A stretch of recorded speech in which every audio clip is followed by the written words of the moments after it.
Don Leitchfield is the host of tonight's third region matchup between the Grayson County Cougars and the defending third region champion, the Breckinridge County Fighting Tigers. Grayson County this time last week was in a spiral, a downward spiral. Now they're on their way up. It's 3-game winning streak since the last time we've seen them. Can they make it 4?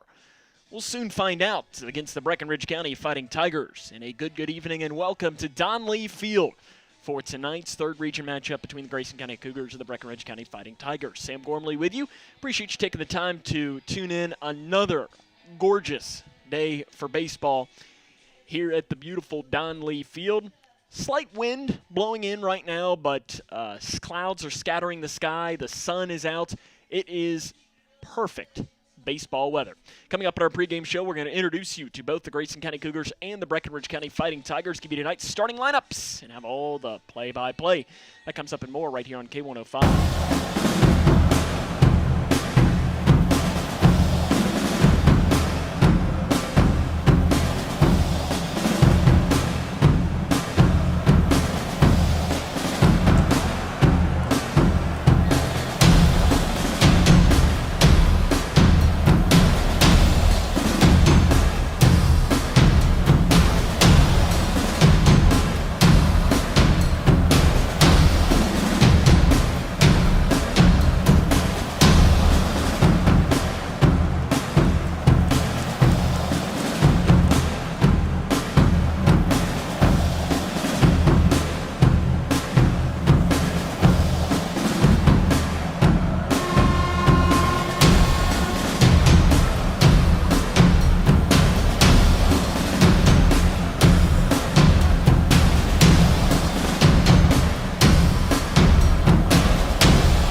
Welcome back here to Don Leitchfield, Grayson County and Breckinridge County. Mirror image records. Grayson County 3-7, Breckinridge County at 7-3. The Fighting Tigers, the defending third region champions. In fact, I guess you can still call them the defending champions with no season last year. They won in 2019, and in fact, that year they went to the Final Four for the state. And it's interesting because when you look back to it, Grayson County, as I say, and I know that Breckinridge County fans might not necessarily agree with me, if Dane Hawkins was an inch taller, Breck County might have not made it out of the quarterfinal round, as Grayson County gave them everything that they wanted in that matchup. Breckinridge County's highlights, I mean, it starts with 2 players really that really stand out, Cole Proctor and Isaac Seeger. I'm not sure you're going to find many better junior tandems, not only just in the region, but in this entire western portion of the state, between Isaac Seeger and Cole Proctor. And Cole Proctor is going to be the man that they're going to turn to on the mound today, as he is 2-2 on the season, a .396 ERA, 22 strikeouts, has walked 10 batters, and this will be his 4th start on the young season. Again, Breckinridge County with a record of 7-3. Last time out was a win over Owensboro by a final tally of 5-0. The Fighting Tigers have won 4 straight games, as those are wins over South Warren, Crittenden County, Owensboro. Actually, Butler County was their last win, and that was on Friday. A 9-0 win over the Grayson County district rival. Grayson County and Breckinridge County moments away from getting underway. We will have a little bit more coming up right here on K105 Digital Production.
Grayson County entering today's game on a 3-game winning streak, 3-7 on the season, as it was just about as rough as an opening to the year that you could possibly have for Grayson County, but they've turned it around, and it's been offense that has led the way. In their first 7 games, the losing streak for Grayson County, they scored only 12 runs, which is an average of 1.7 runs per game. In the 3-game winning streak, they've scored 29 runs, averaging 9.7 runs per game. If you want to look at the difference, well, it goes right there. We'll have starting lineups coming up here in play-by-play. As in fact, it looks like we're getting closer and closer. So we will have a quick break and have the starting lineups next on K105.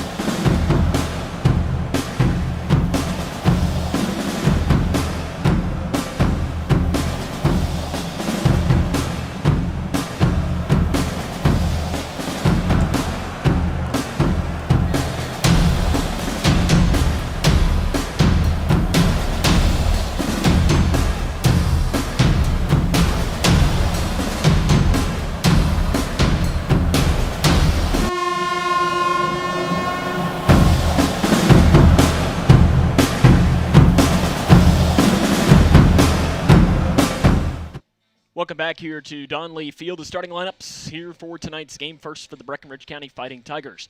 Leading off and playing third base will be Jared Harnett. Batting second behind the plate, Andrew Harding. Batting third, the pitcher will be Cole Proctor. Cleanup hitter will be shortstop, Isaac Seeger. Batting fifth, Cameron Shaw. He'll be in center field. Wyatt Burnett will be the 6-hole hitter at first base. Eric Barr will be the left fielder. Batting eighth will be Logan Henning. He's the second baseman. And Luke Huddleston will be the designated hitter, with Adam Howell, the 7th grader, playing in right field. For Grayson County, the starting lineup, Chandler McCready catching, Caden Woodcock in center field, Camden Brothers in right, Dean Hawkins at third, Cody Shepard at first, Mason Miller going to be the starting pitcher, Ethan Snyder the shortstop, Gavin Childress at second, Jaron Van Meter will be the left fielder for tonight's game. Bringing in our color analyst for tonight's game, Grayson County Cougar baseball manager Chase Blaine. Chase, you are with this team more than just about anybody. What's been the difference since the 3-game winning streak? Because I know you had mentioned that after losing 7 in a row, spirits were not high. Yeah, whenever you go on a losing streak, it's always hard on everyone. I think the biggest thing to help us rally back is our bats have woken up.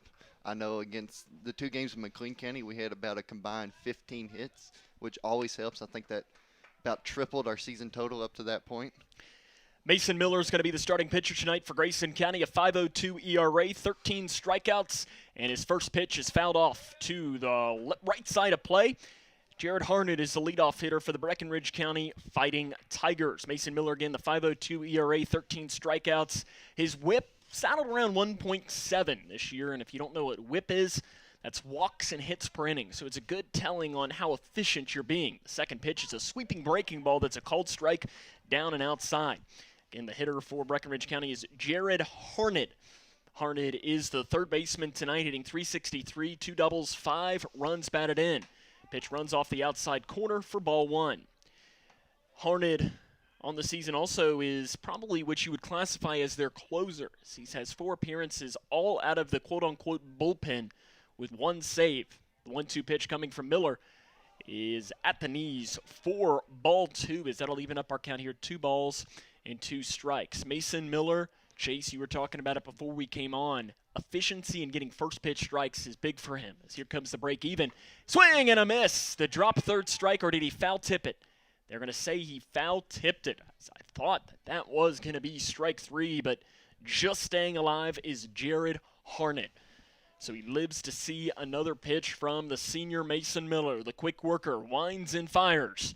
Swing and a miss that time. He's not going to foul tip. That one goes right into the glove, and Mason Miller comes back with a strikeout and chase. That's big for Mason's confidence in this game, isn't it? That is. Confidence is key, especially whenever you're the starting pitcher and whenever you can get the first batter out. That always sets the tone of the game. Andrew Harding will be the batter for the Fighting Tigers. He's the catcher, senior, and he dribbles a first pitch ground ball to the third baseman Hawkins. Across the diamond, got him by half a step. Nice play by Dane Hawkins. So he had to go the long way across the diamond.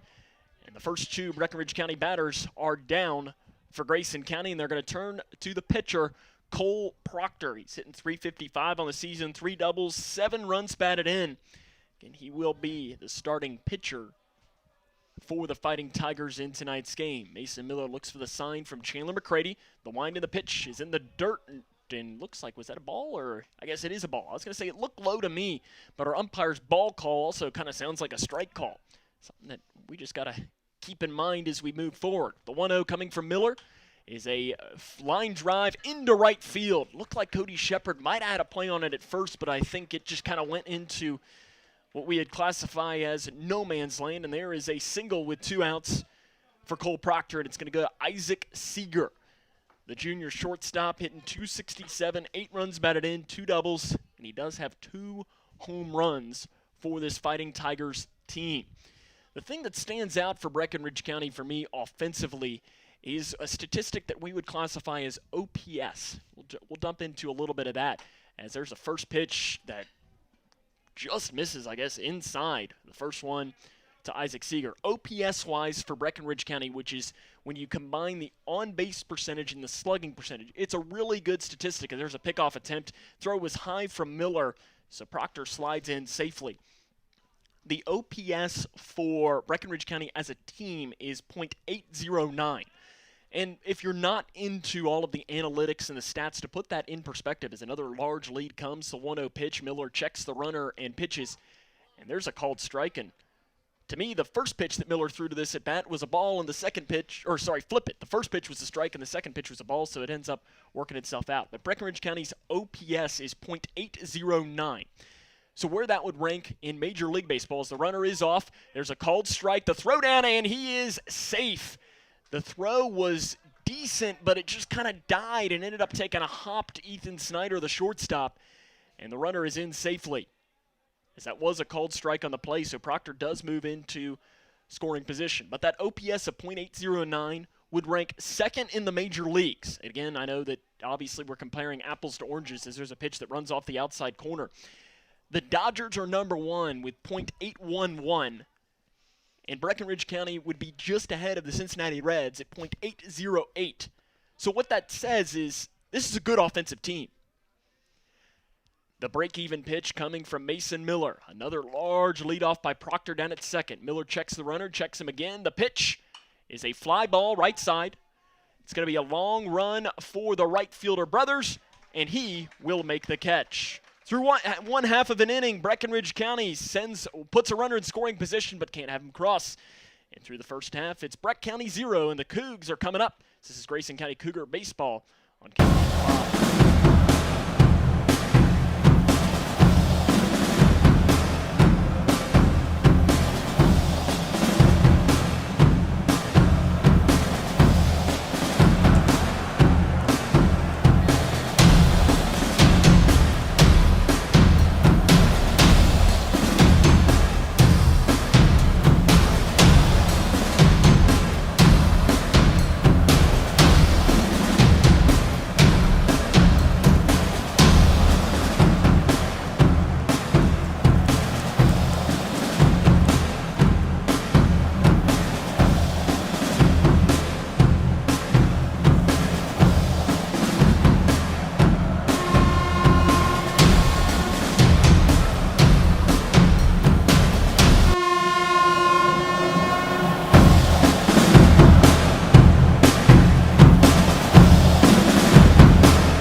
Cole Proctor, the starting pitcher tonight for Breckinridge County on the season. The junior pitcher, 2-2 with a .396 ERA, 22 strikeouts, 10 walks, and this being his 4th start on the year.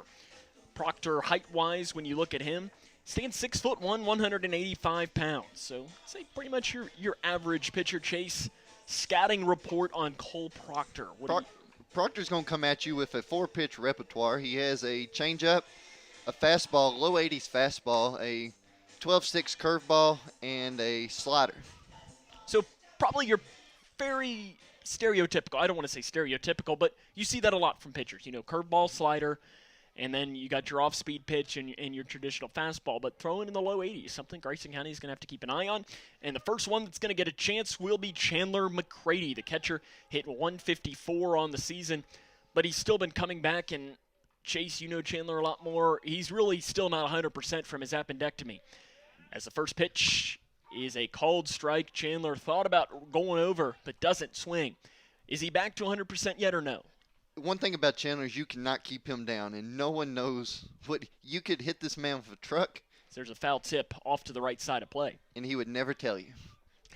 And I learned that during basketball season. I know he's dealing with a left wrist injury or something along the lines of that. That's been kind of nagging him for a little bit of time. As here comes the 0-2 pitch to Chandler McCready. There's a little ground ball right in front of the mound. Proctor will recover and throw down to first and get McCready by half a step. So that kind of was again into no man's land, and McCready was trying to hustle down the line but wasn't able to get there in time. And it's now going to turn to Caden Woodcock, the hitter here for Grayson County. Woodcock on the season hitting 190, trying to pick that average up. Woodcock does have some speed as he was the starting running back for the Grayson County football team. He had a big game against Breckinridge County when they met on the gridiron. And the first pitch is high for ball one to Woodcock. Again, the Grayson County Bats have started to hit the ball a lot more during the three-game winning streak as Woodcock swings at a pitch high. That'll move our count here to 1 ball and 1 strike. Again, the offensive improvement during the losing streak, the 0-7 start. Grayson County scored only 12 runs. There's a pitch that runs way outside. And ahead in the count now is 2 balls and 1 strike is Woodcock. So 12 runs for an average of 1.7 runs per game in the 7-game losing streak. And since that point, they've scored 29 runs, which is an average of 9.7 per game. So the 2-1 pitch was low. And Woodcock is in a prime hitter's count here at 3 balls and 1 strike. Proctor's pitch is right down Broadway. It was a hitter's count, and Proctor gave him a hitter's pitch. But Woodcock watched it go by, and that'll move our count here to full. Proctor is a very fast worker. And there's a called strike 3 right down the middle as Woodcock watches that one. And now Grayson County's going to turn to Camden Brothers. Brothers on the season hitting 304. And he has really been playing well this season. Camden, he's an all-around player. He is a great athlete. Yes, basketball. First pitch to Brothers is a called strike at the knees. You saw that sweeping breaking ball there from Proctor. Again, he is getting the ball. He's like Wade Miley for the Reds. He gets the ball. He's ready to pitch. There's a swing and a miss from Brothers. And quickly ahead in the count here at 0 balls and 2 strikes is Cole Proctor. The junior on the sophomore, the wind and the pitch. And that's called strike 3. And Grayson County sees 12 pitches. 2 of them go down on strikes. Through 1 full, no score between Breckinridge County and Grayson County. This is Cougar Baseball on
Down Leitchfield, the host here of today's second inning now between Grayson County and Breckinridge County. Sam Gormley and Chase Blaine with you today. Mason Miller in for this second inning of work, and leading off for Breckinridge County will be Cameron Shaw, as he is the center fielder, hitting 286, 3 runs batted in, has hit a home run, tied for the team lead with 11 walks. He does have some speed when he gets on the base pass, also tied for the team lead in stolen bases. The first pitch from Miller is inside for ball 1. I know we had talked about Breck County's offense this year in the first inning. Well, 2 years ago, whenever they went to the Final Four. As here comes the 1-0 pitch from Miller, is fouled off to the left side. For every run that their pitching staff gave up, whether it be earned or unearned, Breck County's offense scored a tick over 2.5 runs per game to make up for it, which is incredible. You want to know why a team goes to the state Final Four? That's a stat that you can easily look at to pick up on it. Miller tries a breaking ball that's called strike on the outside corner. As that's a pitcher's count, the pitcher's box there. If the umpire's going to call pitches like that, then as a pitcher, you're going to love this guy behind the plate, as your home plate umpire will bring his name after the pitch from Miller, and it is a foul ball off to the left side. As your umpires for tonight's game, behind the plate is Pat Morris, and in the field is John Schown. As I know that there was a good piece, if you subscribe to The Athletic, which is a great website for sports. It's a subscription-based. As a pitch by Miller is fouled off behind the plate by Shaw. And it's in there, it was a piece on Joey Votto last week. And one of the things that Joey Votto does is for every umpire, he has a hot and cold binder. So he finds out, where each umpire will call strikes. As there comes a pitch, a sweeping, breaking ball that just misses on the outside corner to even up our count here at 2 balls and 2 strikes. Because that's one of the things for a hitter and for a pitcher and for a catcher is, as much as the umpire has to learn you have to learn the umpire on maybe he's going to call that outside pitch and you're going to want to go there more often. The break even from Miller, swing and a miss. Miller gets a strikeout, and the first batter is retired here in the top of the second inning. And I'm sure, Chase, one of your main jobs, as those that are unaware, is being one of the team managers. I know you track pitches, you track a lot of things, and I'm sure that's one of the things that you will let your pitcher know is the first pitch to Wyatt Burnett is swung and missed at high and inside, and Burnett on the season hitting .226 with 7 runs batted in. But I'm sure you will let pitchers know, hey, this guy's calling the inside strike more often. And there's a fly ball, center field. Woodcock ranges over, charges in, and drops the ball. As that was an easy routine catch into shallow center field. He had to go a little bit of a ways to get it. But reaching on an error will be Wyatt Burnett. And that's a tough break for the pitcher, Mason Miller. Talking about looking at umpire strike zones, I know that some fields are a lot different on the dugout placement, but in some fields like McLean County, you can stand at the end of the dugout and you can basically be right behind the plate. Miller checks the runner. Eric Barr is the hitter, and he's first pitch swinging. It is inside. Shepard charges in and makes the catch in foul territory. As it was just really on the exterior of the circle here where the batter's box is, and 1 pitch and 1 out, and that's how you bounce back from an error in the field, that you get a pop foul out on the first pitch. Nice play by Cody Shepard to call off everybody because he had the best angle on that ball, and they're going to turn to Logan Henning, the junior, hitting 179 with 5 runs batted in. Miller checks the runner Burnett at first, checks him one more time. Now the pitch is a swing and a miss.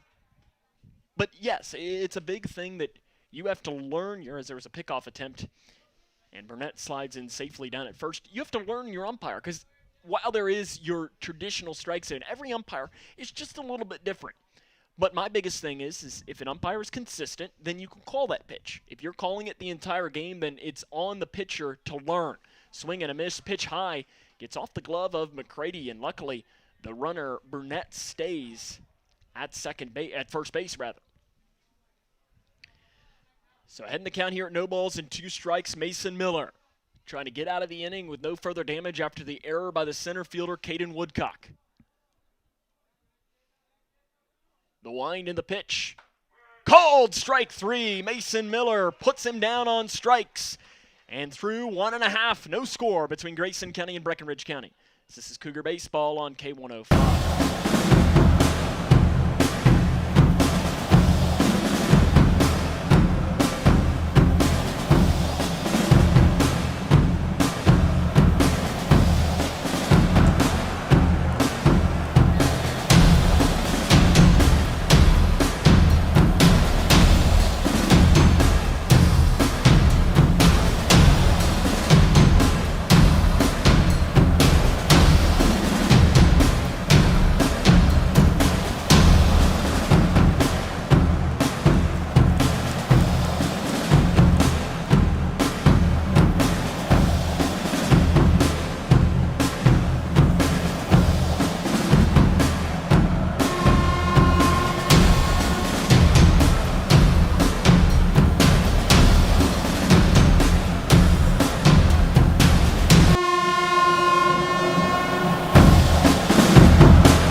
Welcome back to Don Lee Field. No score here as we head to the bottom of the second inning.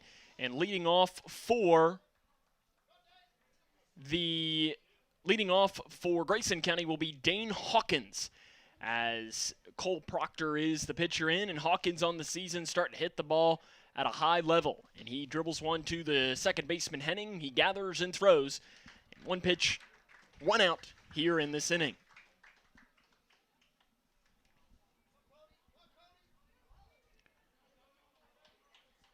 It'll now turn here to Grayson County as it'll be Cody Shepard, who I know last week when we were looking at stats was one of the team leaders. As he was hitting the ball, I think in OPS he was leading the team.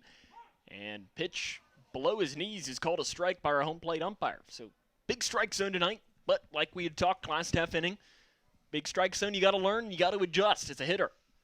Swing and a miss by Shepard, and last thing you want to do is, if a strike zone's big, is to allow the umpire to make it even bigger by swinging at pitches that are not going to be a strike no matter who the umpire is. And that pitch was in the dirt by Shepard. Again, Proctor, the quick worker, and fouled off behind the plate. That's the thing, especially in your first at bat. Take a pitch, figure out where the strike zone is, get a sense, and then you know what to swing at.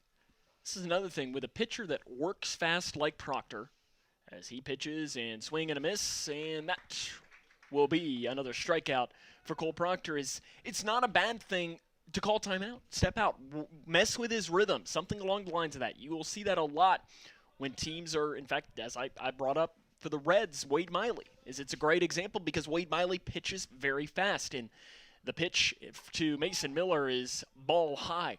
And it was interesting on that is somebody was asking Wade Miley what was his reasoning behind pitching so fast. As there's a swing and a miss by Mason Miller, and his reasoning behind it was that his head coach in college told him that as a pitcher, you should never turn your back to the catcher. And the pitch is in the dirt, and that'll be ball two. But I found that very interesting because for one, if you turn your back to your pitcher, that just adds more time because more than likely you're going to walk off the mound or something like that. But it also allows for more communication between the two positions that are, potentially in all of sports, pitcher and catcher, that relationship is maybe the most important in all of sports. It's like a quarterback at his center.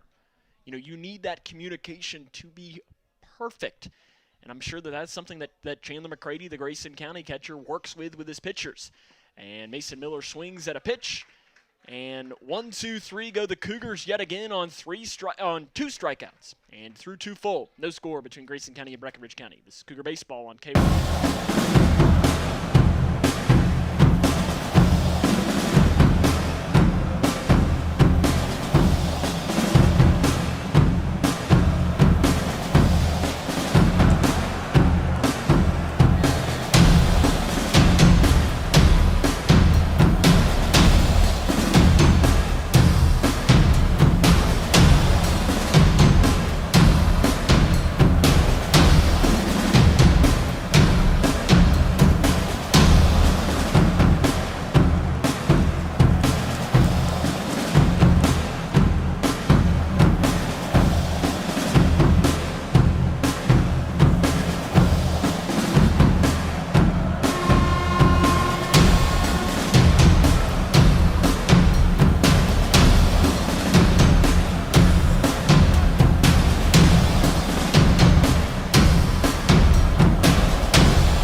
Luke Huddleston will lead off the top of the third inning for the Breckinridge County Fighting Tigers. 2 for 9 on the season with 2 runs batted in. He has struck out 5 times in limited appearances.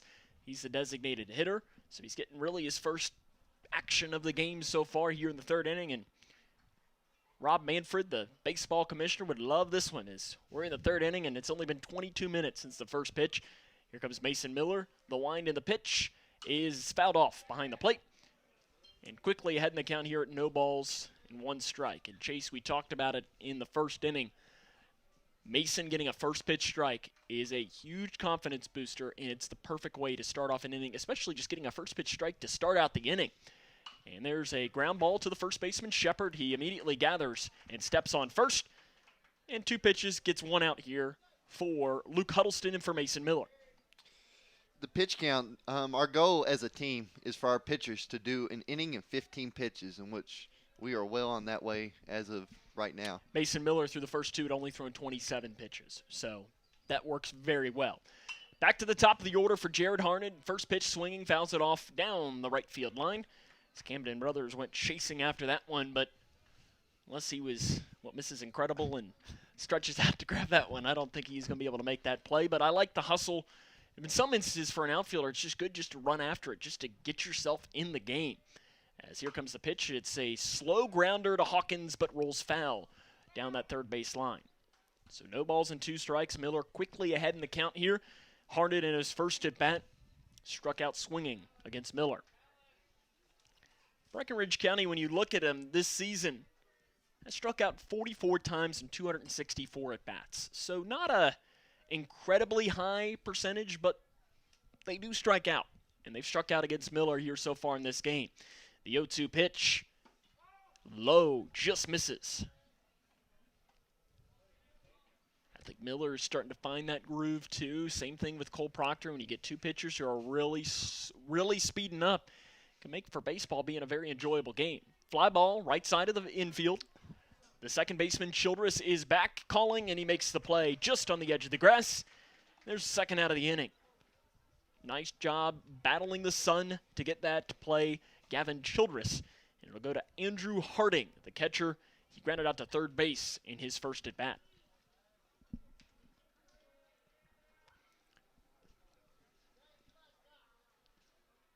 As you can hear Danny Clark, the Cougar baseball head coach, spitting instructions to his infield.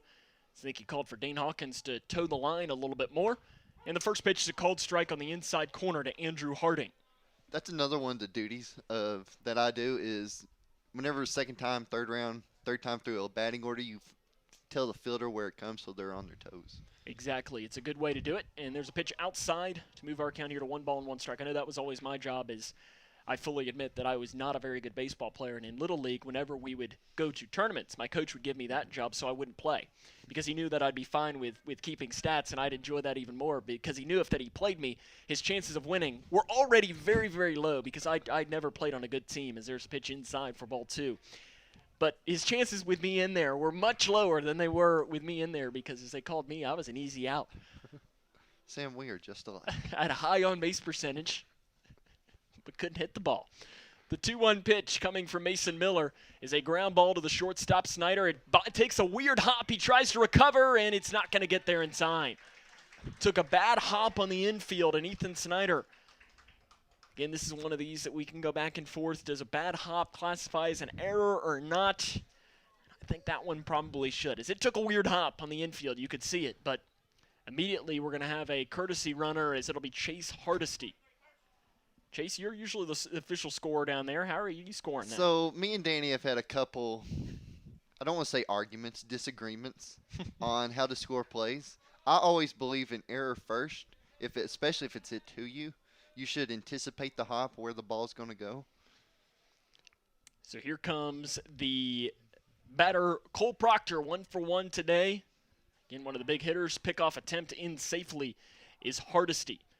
Chase Hardesty, 2 stolen bases as the 8th grader, 9 runs scored. So he will be off and running if he gets the opportunity. So here comes the first pitch to Proctor. And again, another pickoff attempt, and in safely is Hardesty. As Proctor again coming into tonight's game, hitting .355, 3 doubles, 7 runs batted in.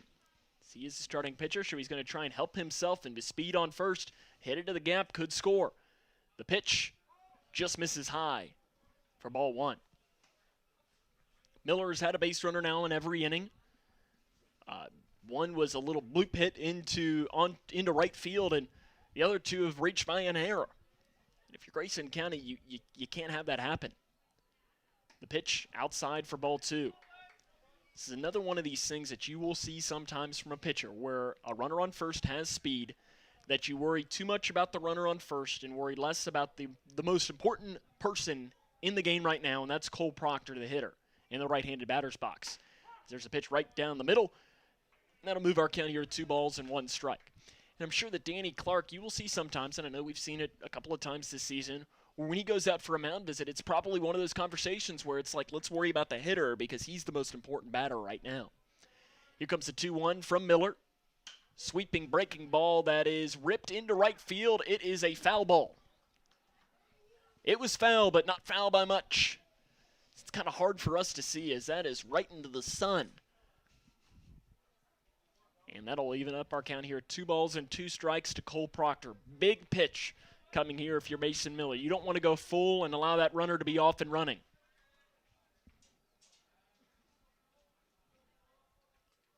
Miller checks the runner, winds and pitches, just misses high, and that moves our count full. So the runner will be off.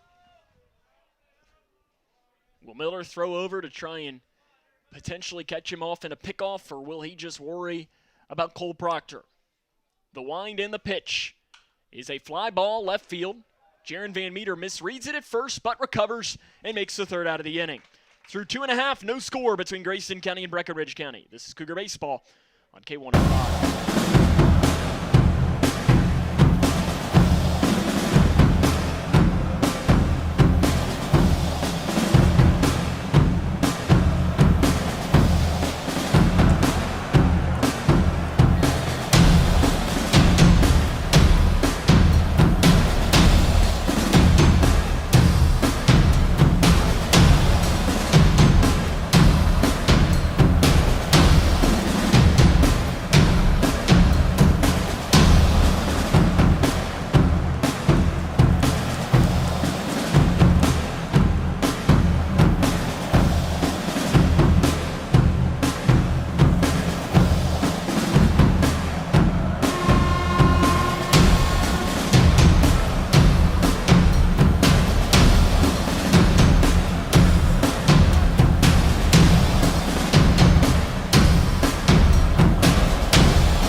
Welcome back here to Don Lee Field, bottom of the third inning. It'll be Ethan Snyder. It'll be 7, 8, 9 in the order for Grayson County. Snyder on the season so far this year, hitting .214. Again, we've talked with Briley about this, and it seems like it's baseball rules talking where a player makes an error in the field. It's the first pitch, he fouls off behind the plate. It just almost has to be that he gets up to hit. Either if you make a really good play or you make an error, it's almost like the baseball gods just say you're coming up to hit in the next inning. And Ethan Snyder has a chance to make amends, and he grounds one to the first baseman. It's a slow grounder, and it goes through his legs, and reaching base is Ethan Snyder. Little deja vu from the Cincinnati Reds game on Saturday, and you know what? It doesn't matter if it's an error or not, as that one was a really slow grounder, and the first baseman, Burnett, misplays it. And pretty much almost the same thing as what happened in the Cincinnati Reds game, and Grayson County gets their first base runner of this game. You'll take it no matter how you get it. That's right. I wouldn't be surprised to see a runner moving here. Gavin Childress is the hitter for Grayson County. The left-handed, one of the few lefties, and he shows bunt. It's inside, nearly hits him, and the runner is off, and I don't think he foul-tipped it at all, as a wild pitch is going to allow Ethan Snyder to advance to second. So a stolen base by Snyder. And Grayson County's got a runner in scoring position here with nobody out in the inning. Gavin Childress this season hitting .172, but again, you can forget all about the average with a little bloop hit into the gap here to score the runner from second. Snyder with a large lead at second. Proctor checks him once, checks him twice. The pitch to Childress is inside, and Childress is ahead in the count here. 2 balls and no strikes. Proctor, at times, does walk batters. He has 10 walks this season in just about 17 innings of work. So, you know, one walk every inning and a half, roughly. And he goes 3-0 here on Gavin Childress. And standing in the on-deck circle is Jaron Van Meter, another lefty. So back-to-back lefties in this Grayson County order. And there's only, about 3 or 4 lefties on the entire team? Mm-hmm. The 3-0. Called strike, and I know Briley and I talked about the green light on 3-0, and he said Danny Clark doesn't believe in it. Mm. Do you believe in the green light? No. No. Okay. I don't know. I think it's one of those things, and I think I brought up with Briley that with a right hitter, it can be perfect. Like Joey Votto in his career for the Reds is hitting .567 on 3-0 counts, which is an unbelievable stat. The 3-1 is a ground ball into left field for a base hit. They are going to hold the runner at third, and probably the right decision. So Gavin Childress hits a little blue pit. He hit it where they weren't, and Grayson County has runners on the corners with nobody out. Again, another thing is it doesn't need to be pretty. As long as it's a hit is a hit. And Grayson County gets their first one of this game, and it's going to go to the lefty, Jaron Van Meter. Van Meter, small in stature, but is going to be a really good player here in a couple of years as the catcher Harding steps out after Buddy Holly, the third base coach. We'll get to him in just a minute. So runners on first and third. Do you maybe look at a suicide squeeze or something here? Does Danny Clark try to plate a runner early? They show bunt, and it's a called strike. Looks like more of a safety squeeze there.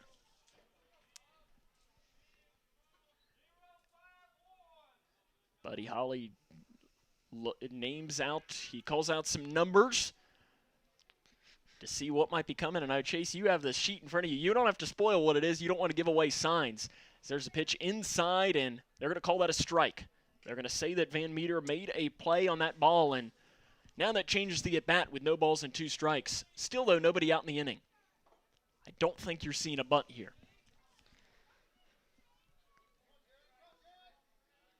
Last thing, I guess a double play scores a run, so that's not necessarily the worst thing in the world, but I'm sure you just want to make contact here. Pickoff attempt in safe is Gavin Childress. I know that Coach Clark used to use the old-fashioned hand signs.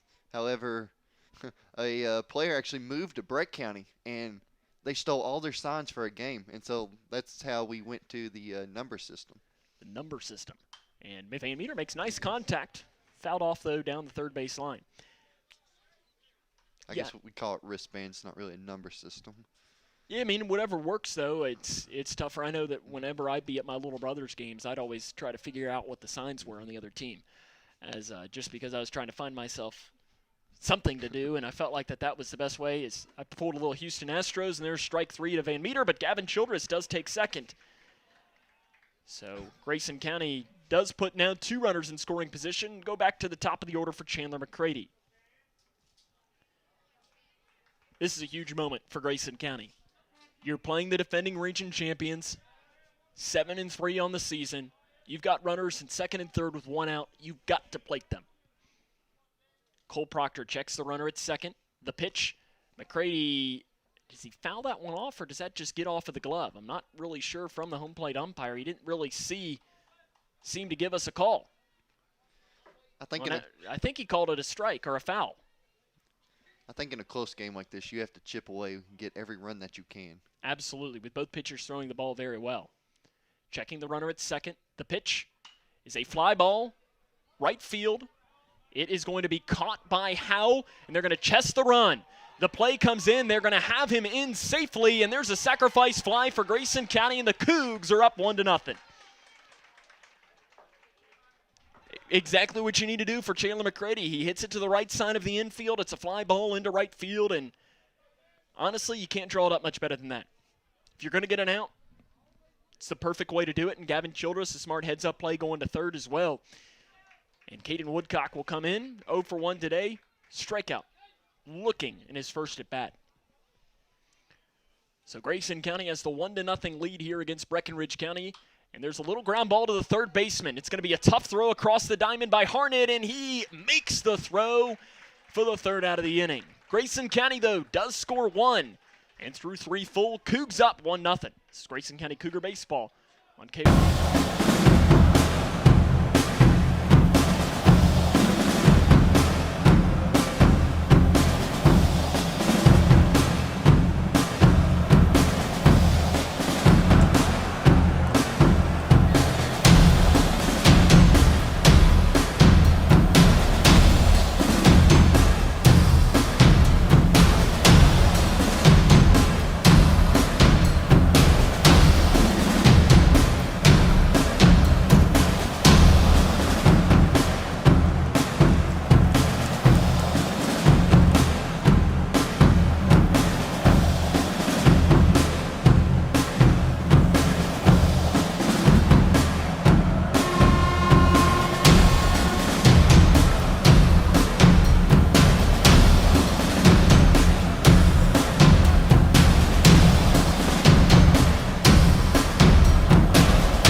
Grayson County finds themselves with their first lead of the game. As we head to the top of the fourth inning, it's 1-0 Cougars.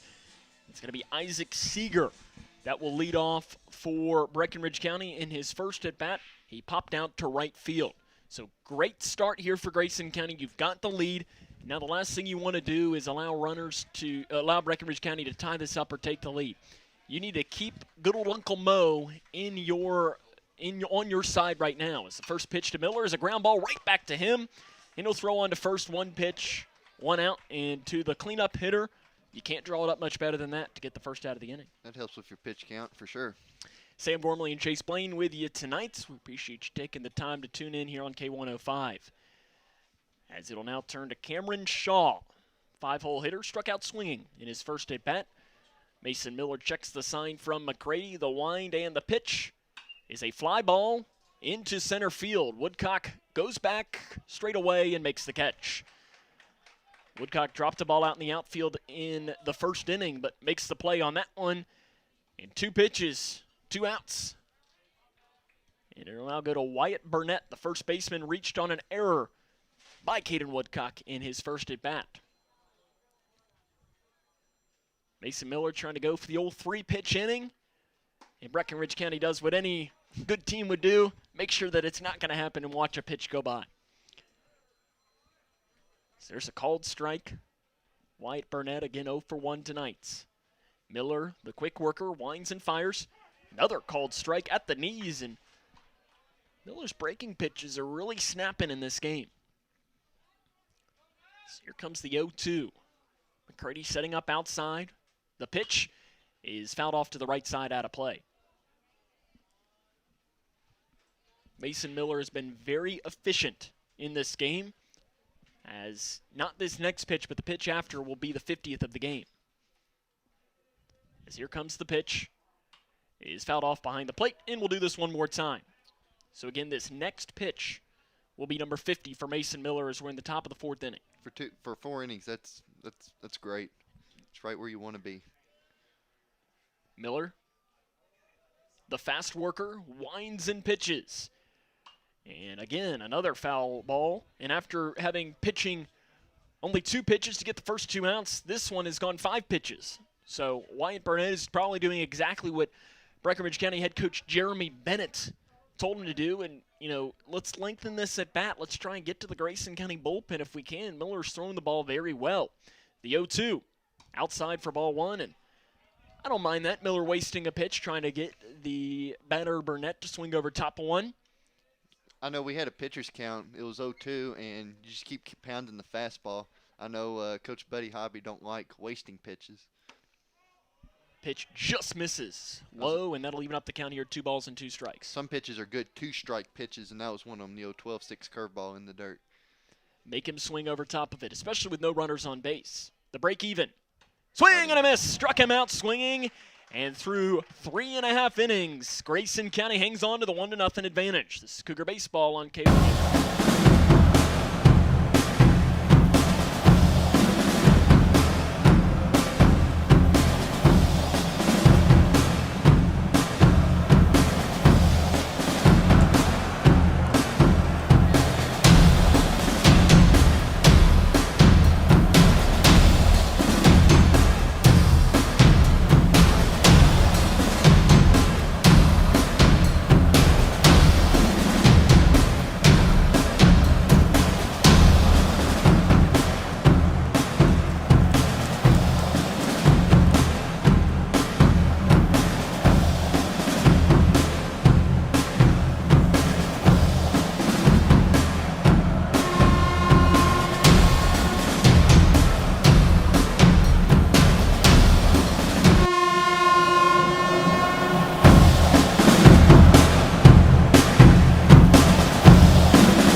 Camden Brothers will lead off the bottom of the fourth inning for Grayson County. 0 for 1, struck out looking in his first at bat, and the first pitch from Cole Proctor is low for ball 1. Proctor today, again, he's also been very pitch efficient.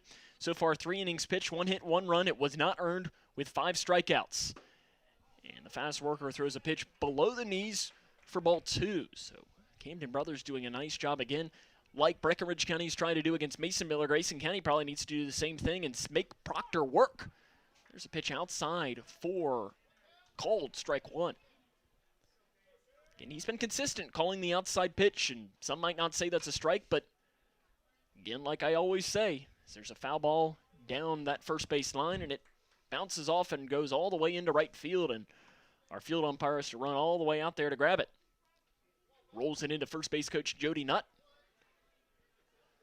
So the break-even pitch coming from Cole Proctor. The pitch is a sweeping breaking ball, called strike three. Froze the batter brothers. It's now going to turn to Dane Hawkins for Grayson County. Hawkins in his first at-bat saw one pitch and grounded out to the second baseman Henning. Hawkins on Friday against McLean County had a home run and a ball that was almost a home run, and the first pitch is outside for ball one. As Chase, I think you said, what, it missed by a couple of inches? It missed. It was dead center, probably missed by about 2 foot. Would it have been a home run at Don Leitchfield? No. Well, there aren't many. I mean, Don Leitchfield is probably the most pitchers-friendly in the region, isn't it? As there's a swing and a miss, and that'll move our count here to 1 ball and 1 strike. If you're going to hit a ball out here, it almost has to be down the line. Yeah, it's, I mean, in the game that we did last week against Meade County, it was to left center, and it was a no-doubter. Pitch outside, called for a strike. And yet again, I mean, consistently calling that outside pitch. I think if you asked Dane, he thought his double was gone and his home run wasn't. The 1-2, fouled off. Hawkins stays alive. But it's good to see, though, when he's starting to hit with power. Oh, yes. He's leading the team in every offensive category pretty much, except triples. But you've only had one this and year, that was right? Gavin, yeah.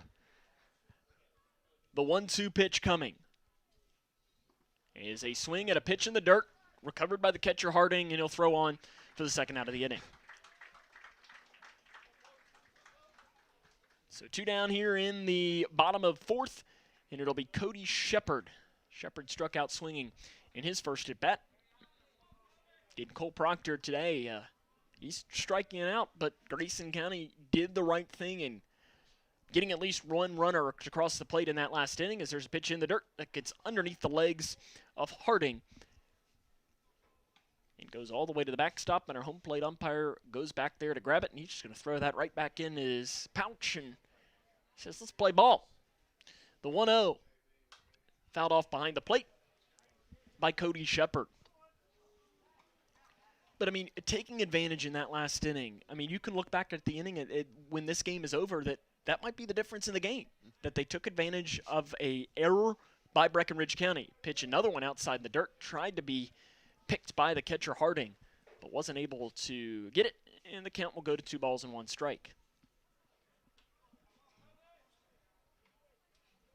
Again, that umpire just gets that ball right back. He says, let's play ball. In the majors, they would retire that one. The 2-1 coming to Shepard is fouled off down the first base line, and count moves to 2 balls and 2 strikes. I know that different pitchers like their balls rubbed a certain way or not rubbed at all. I know Dane, he just likes his ball fresh out of the package. Every pitcher's a little different. Some of them like it when there's a little bit of scuff on there because they can get the breaking ball as there's a called strike. And that's the inning. Through 4, 1-0, Cougs lead Breckinridge County. This is Cougar Baseball on KC.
of the 5th inning we go. Mason Miller in for another inning of work, and it'll be Eric Barr, the 7-hole hitter for the Fighting Tigers. He popped out in foul territory in his last at-bat. In fact, it was first pitch swinging for him last time.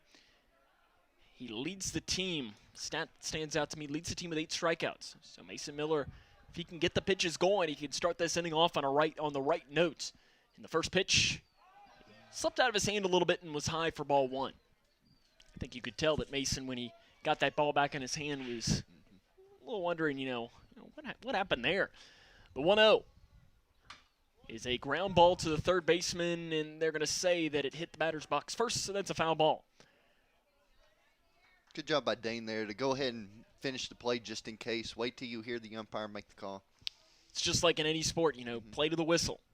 Until you hear a whistle, the play is alive. The 1-1, cold strike.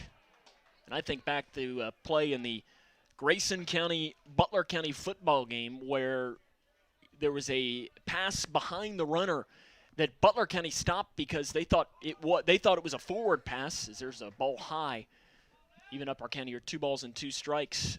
But the Grayson County player picked it up, and because of it, the referee had called it a backwards pass, and Grayson County was able to pick it up when Butler County should have gotten the ball because the whistle was never blown. It was a smart heads-up play. There's a foul ball down the first base line, and I think if I even remember asking head coach Brian Jones after the game, he said that was one of the most important plays of the game because you took advantage of a mistake and you were able to use it to your advantage. And it's the same thing in baseball, just like that. Miller runs the pitch off the outside corner, and our count will move full here to 3 balls and 2 strikes. And off the top of my head, it's only maybe the second at-bat that Mason has gone 3 balls. Yeah. The pitch is fouled off behind the plate, and we'll do it one more time. I know there was one where he had 0-2 that the hitter worked up to 3-2, but that's about it. He's been really efficient today, and that's one of the keys to why Cougars have the lead here. The wind of the pitch on the full count is fouled off again, and we'll do this pitch one more time as this will be the 9th pitch of the at-bat. And if you're Breckinridge County, this is a perfect way to lead off the inning. Regardless of what happens in this at-bat, you're working Mason Miller. Miller has only thrown 61 pitches in this game. This will be the 9th pitch of the at-bat. And there's a line drive into left field. That will drop, and it's going to go all the way to the wall. He's going to round first base and go into second. Standing up, a leadoff double by Eric Barr. And the Fighting Tigers are in business here in this top of the 5th inning.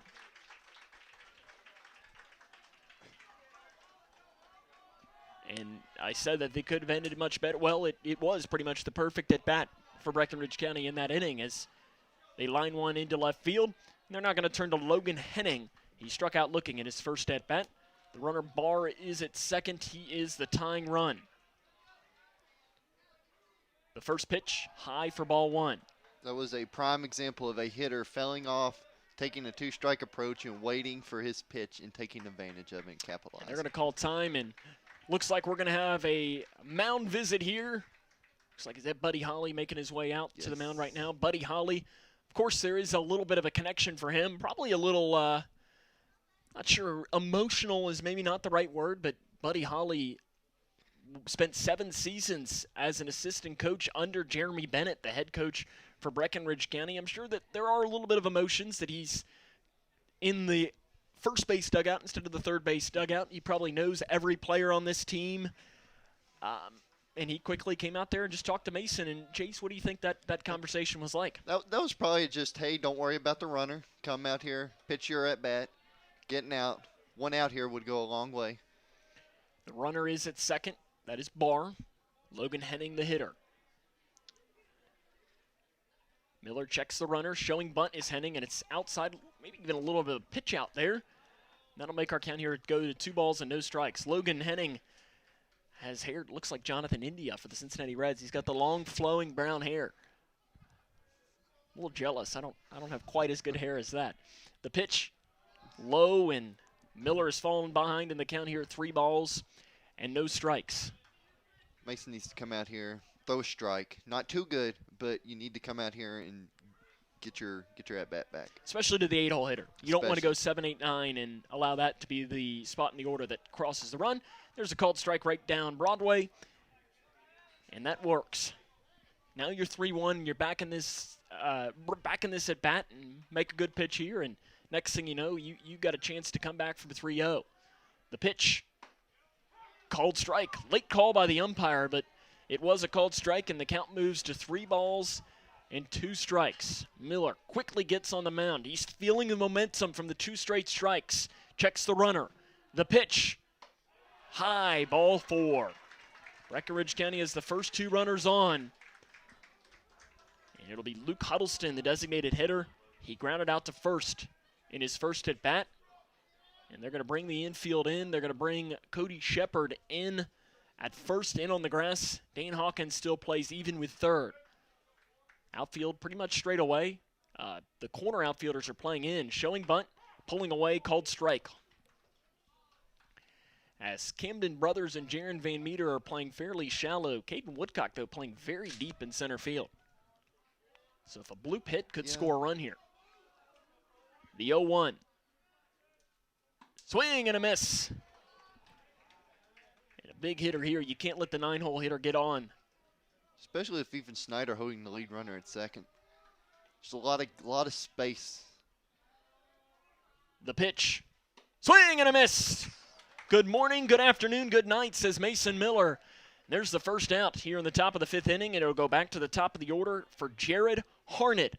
Struck out swinging and flied out to second in his 2 at-bats here today. This is where you need a good old 6-4-3 get out of this inning. Pitcher's best friend. Miller checks the runner at second. The pitch just misses outside to Jared Harnett. I think the Cougars have a little double barrel action throwing in their bullpen right down there with a lefty and a righty. I think that's Owen Bratcher and Landon Chiarella getting loose. So two pitchers getting loose. And there's a pickoff attempt, and they got the runner. The throw down to third, Hawkins. They'll go back now to second, Childress, and we're going to have another pickle play down in, and he's tagged out at third. The runner does advance to second.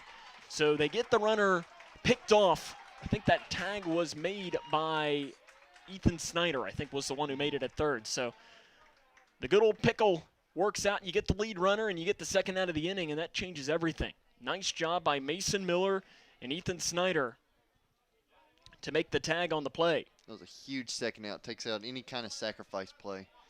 Henning does advance on the throw, though. So the 1-0 pitch. There's still a runner at second base, though. You can't just forget about him back there. The pitch comes. Just misses high. That play was a prime example why we spend so much time working on pickoffs, especially behind the pitcher to second. And it works to perfection there. Miller checks the runner, Henning. The 2-0 is a fly ball center field.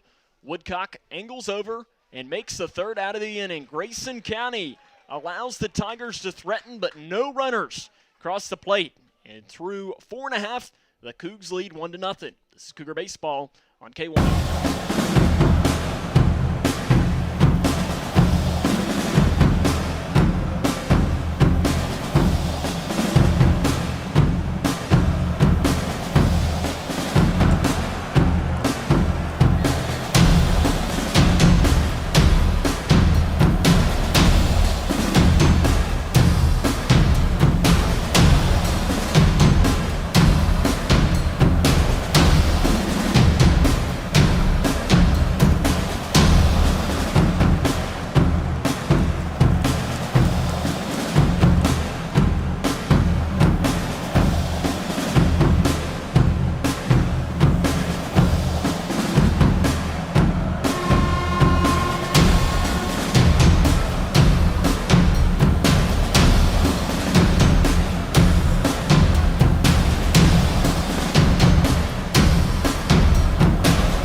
Mason Miller will lead off the bottom of the 5th inning for Grayson County. Cole Proctor out for that 5th inning of work, and Cougars lead this one 1-0. Sam Gormley and Chase Blaine with you tonight on what is a perfect night for baseball here at Don Lee Field. The Cougars do have, looks like 2 in the bullpen warming up. It looks like Landon Shirella and Owen Bratcher are the 2 warming up down in the bullpen. First pitch from Cole Proctor to Miller is fouled off behind the plate. But Mason Miller worked a little Houdini to get out of that inning with no further damage as Breckinridge County had runners on first and second with nobody out. No one crosses the plate. The 0-1 is ball low, just misses. And Mason Miller in his first at-bat struck out swinging. To Cole Proctor, it's been something that Grayson County has done a lot of in this game, but they hang on to this 1-0 advantage. Pitch inside, and Miller is ahead in the count here, 2 balls and 1 strike.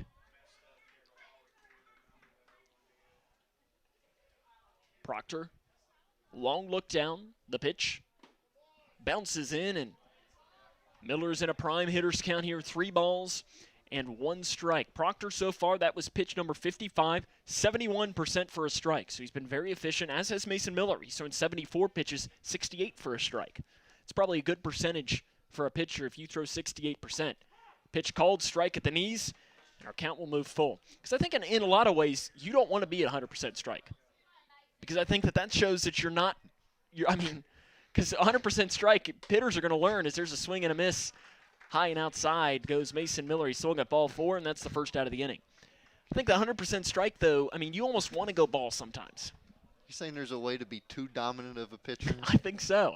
Because, for one, that umpire, there's just no way. 100% strike is almost impossible. Ethan Snyder comes in. He's 0 for 1. Reached on an error. Came around to score the Cougars' lone run of this game. And the most important thing about this is that he made the error in the field, but comes around to score, and it's forgiven.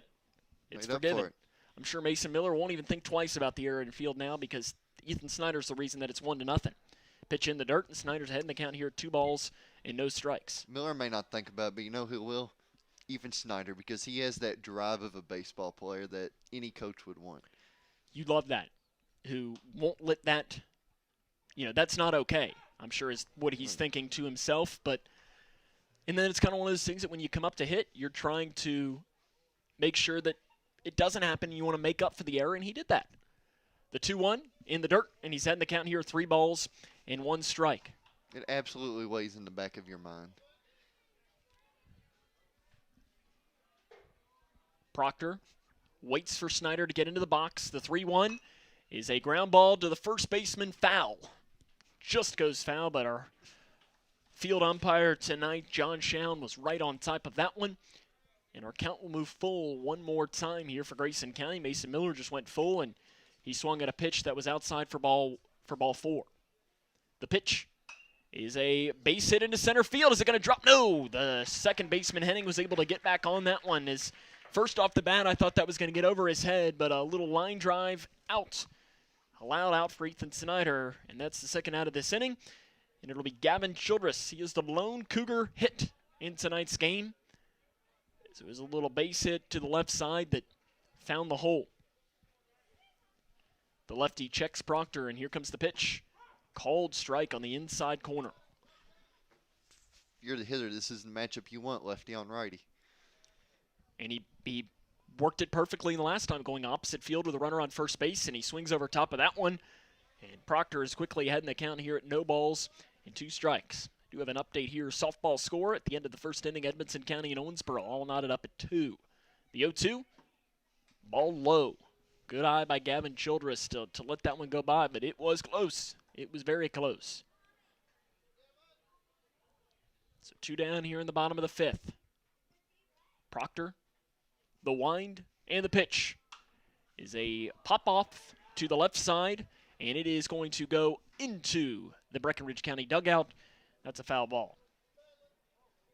Buddy Hobby had to get out of the way. Hobby, as I was saying, not Buddy Holly. He's not a singer from I think even like the 60s or something like that. Buddy Hobby is the third base coach for Grayson County here tonight.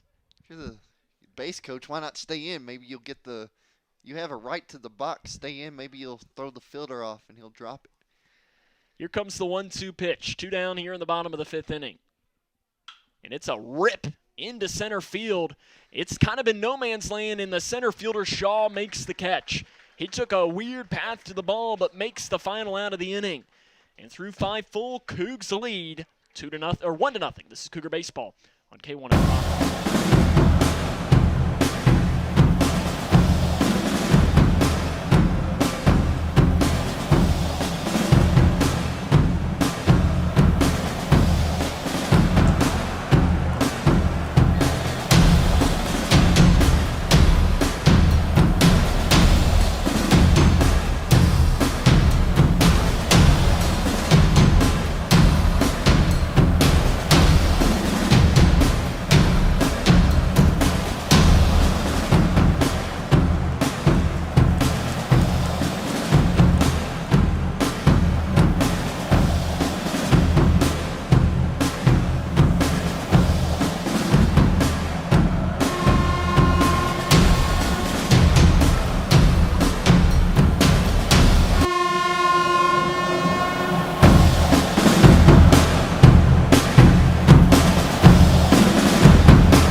Mason Miller comes in for the 6th inning of work. Grayson County leads this one 1-0 against Breckinridge County.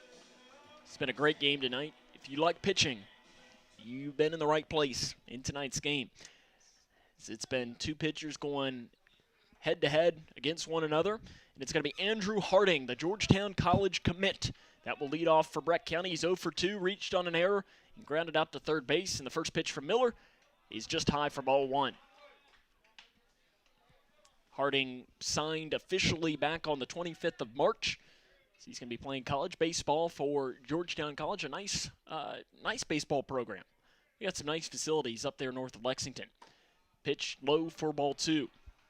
I know from the 2019 team, Breck County had, I think, 4 different players signed to play at college. Of course, one of them was Kavion Mitchell. He signed to play basketball at Kentucky Wesleyan.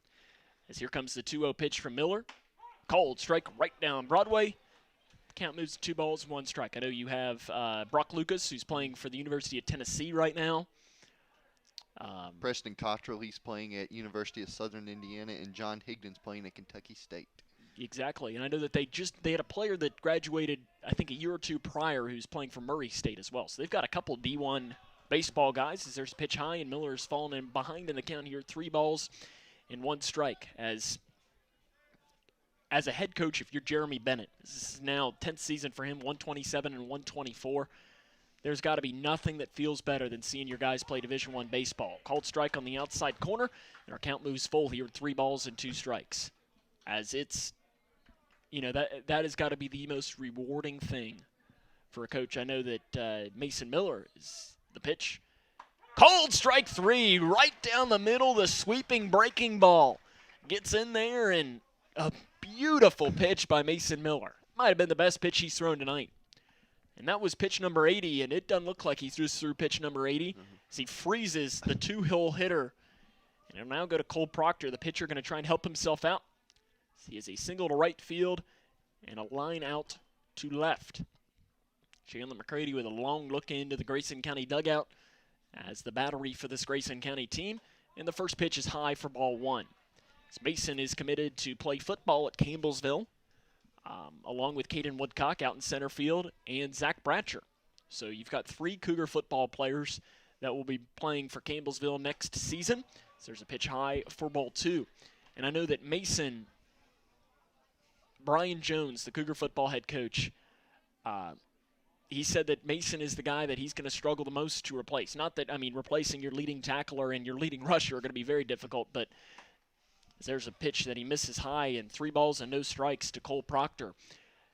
But he said that he's never had a player quite like Mason that has no regard for his own well-being and body. And again, that's a great compliment from a coach as he says, he's willing to do whatever it takes. There's a called strike inside, and you saw the batter, Cole Proctor.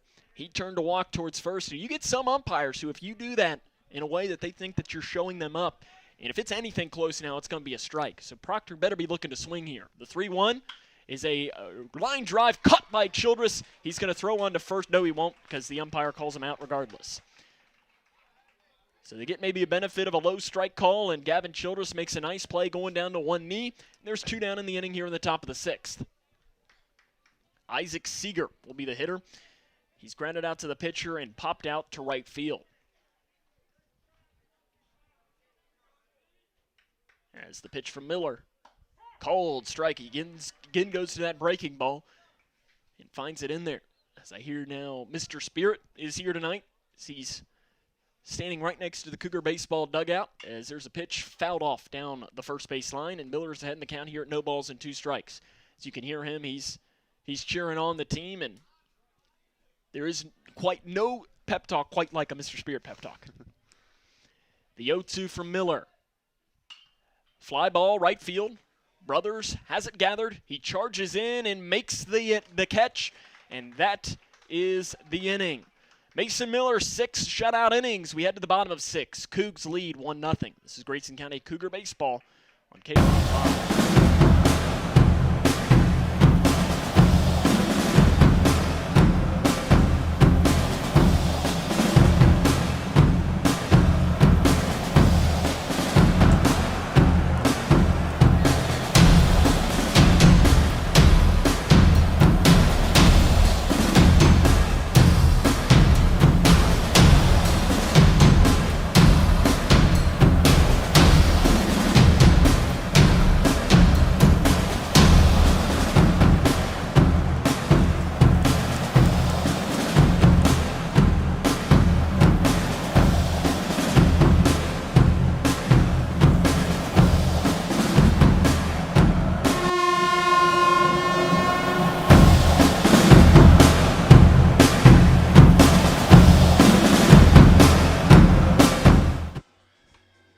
Cougars will look to play add-on here in the bottom of the 6th inning. They lead 1-0 against Breckinridge County. It's Sam Gormley and Chase Blaine with you today from Don Leitchfield.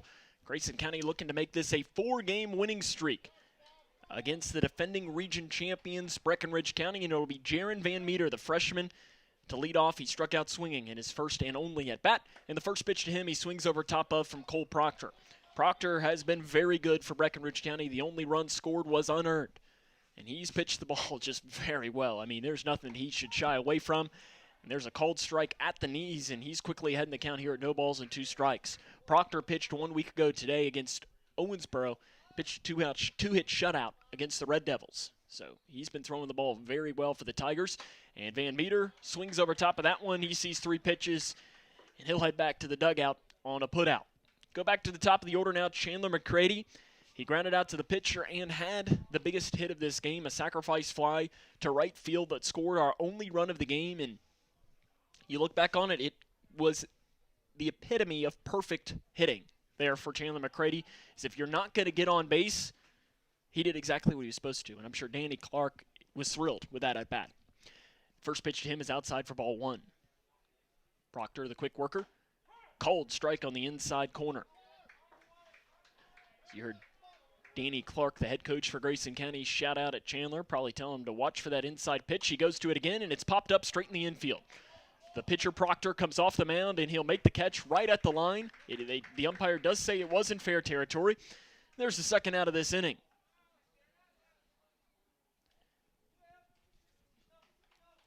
Now turn to Caden Woodcock. He's 0 for 2 today. Struck out looking and grounded out to third. It was almost down the left field line that would have plated the second run of the game for Grayson County. And the first pitch is in there for a called ball. It went just a little low and bounced into the catcher. A nice stop by Andrew Harding. And time is called by Caden Woodcock, and that's good. The pitcher, Cole Proctor, is in a groove. He's a fast worker. Call time. Try and mess with that momentum. And there's a cold strike at the knees. That'll move our count here to 1-1 strike. I like that, though. Call time, take your time. There is no rule about how long you take to get in, and Proctor's a quick worker. He quickly comes down, and Woodcock makes contact and fouls it off behind the plate. So, we're looking right here. We're in the bottom of the 6th inning, and we are right now at the 1 hour and 13-minute mark. Very fast game. The pitch, swing and a miss, and Grayson County goes down very quickly. We head to the 7th. Cougars lead 1-0. Can they close it out? We'll find out next here on K105.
top of the 7th. Mason Miller going to try and close this one out. The Cougars lead 1-0 against Breckinridge County. For the Tigers, it'll be 5, 6, 7 in the order.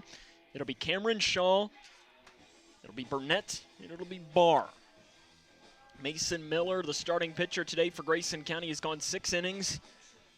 He is at 88 pitches right now, and he's pitched the ball very well. I think if you're Danny Clark, Yes. you have to be thrilled, because I think that, Chase, we were talking about this, I believe, last week or at some point, that it's really been a question on, Dane Hawkins is your number one. In the district, he's going to pitch game 1, and it's kind of been a question who's going to be game 2. Well, I think Mason Miller just made a strong statement tonight. I agree. I think you have to look at performances like what we've seen from Miller today, and that makes the decision really easy for Danny Clark.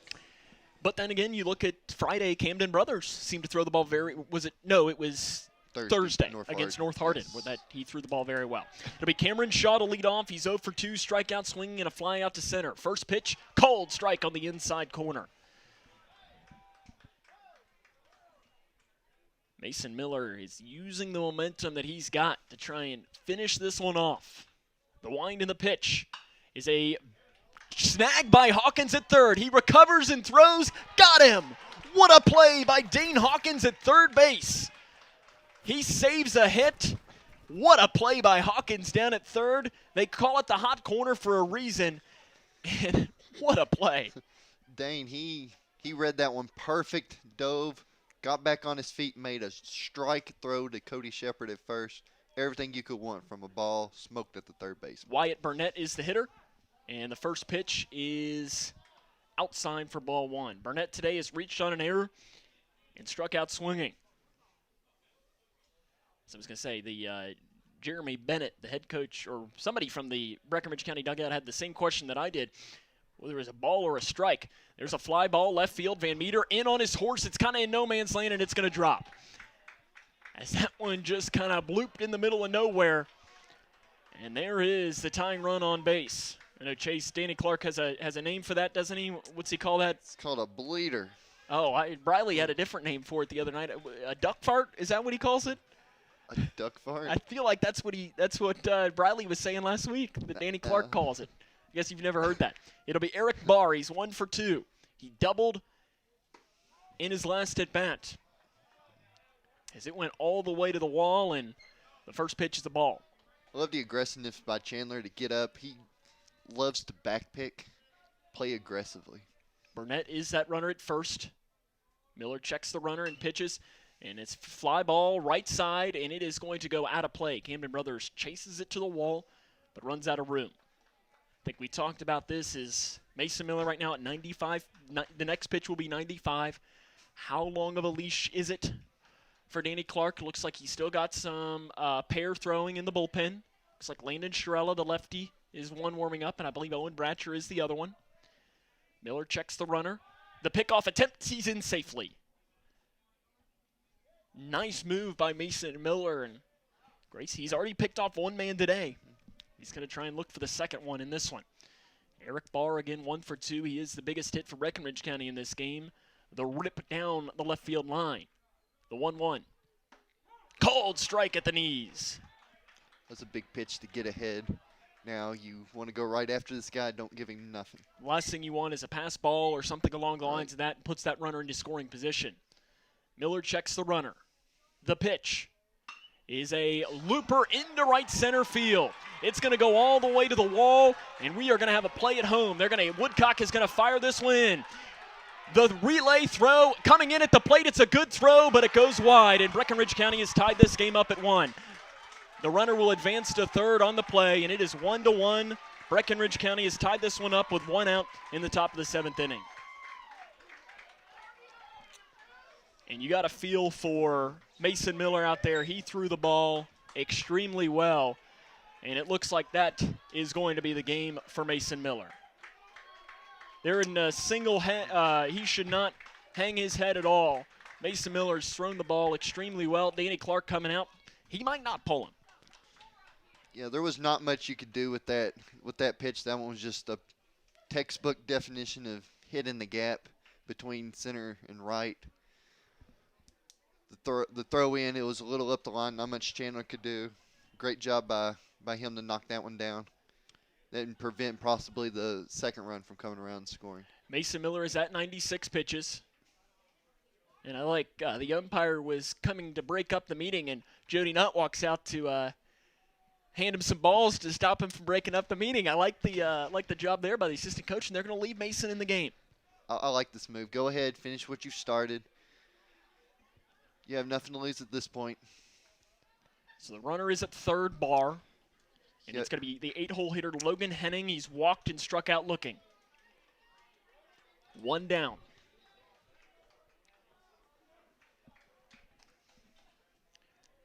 Miller checks the runner at third. The pitch, called strike. I think this right here, Danny Clark probably going out there and saying, okay, deep breath, deep breath. I think that was also a move to get not only give Mason a breather, but to pull the infield in. And that's exactly what Grayson County has done here. And there's a ground ball inside. It's to the shortstop. They're going to throw home, and they're going to have a play at home. He's going to be out at home plate. Nice job by Ethan Snyder, a heads-up play. It was actually a pretty nice slide by Barr. As he kind of did it was a weird slide, but you know what? You got to do whatever you can to try and get in there, and what a play by Ethan Snyder, heads up. That is exactly why you pull the infield in, and you're told if you're shortstop, second base, get that ball, stop the runner from scoring. That's the most important runner. We're going to have a pinch hitter here for Breckinridge County. The pinch hitter will be a number 26, who I don't have on my roster. Gotta love that guy. So 26 comes in to pinch hit. He's a righty. Again, I don't have any information on him. We'll try to see if we can't figure out what his name is. And the first pitch is outside for a ball. Are you looking at the lineup card there? Yes, this is Hinton. Hinton. Brett Hinton. I have him as freshman. He is 0 for 8 on the season with a run batted in and 2 walks. And the first pitch is a ground ball to the second baseman, Childress. He'll go the short way and get the out at first. So we head to the bottom of the 7th inning. Cougars will look to send the fans home happy here at Don Lee Field. It's Cougar Baseball at K1.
3-4-5 in the order for Grayson County here in the bottom of the 7th inning. Cole Proctor out for the 7th inning of work. It's 1-1 as the Fighting Tigers tie the game up, and Brothers watches the first pitch ball as that is still Proctor out on the mound. It is. Okay.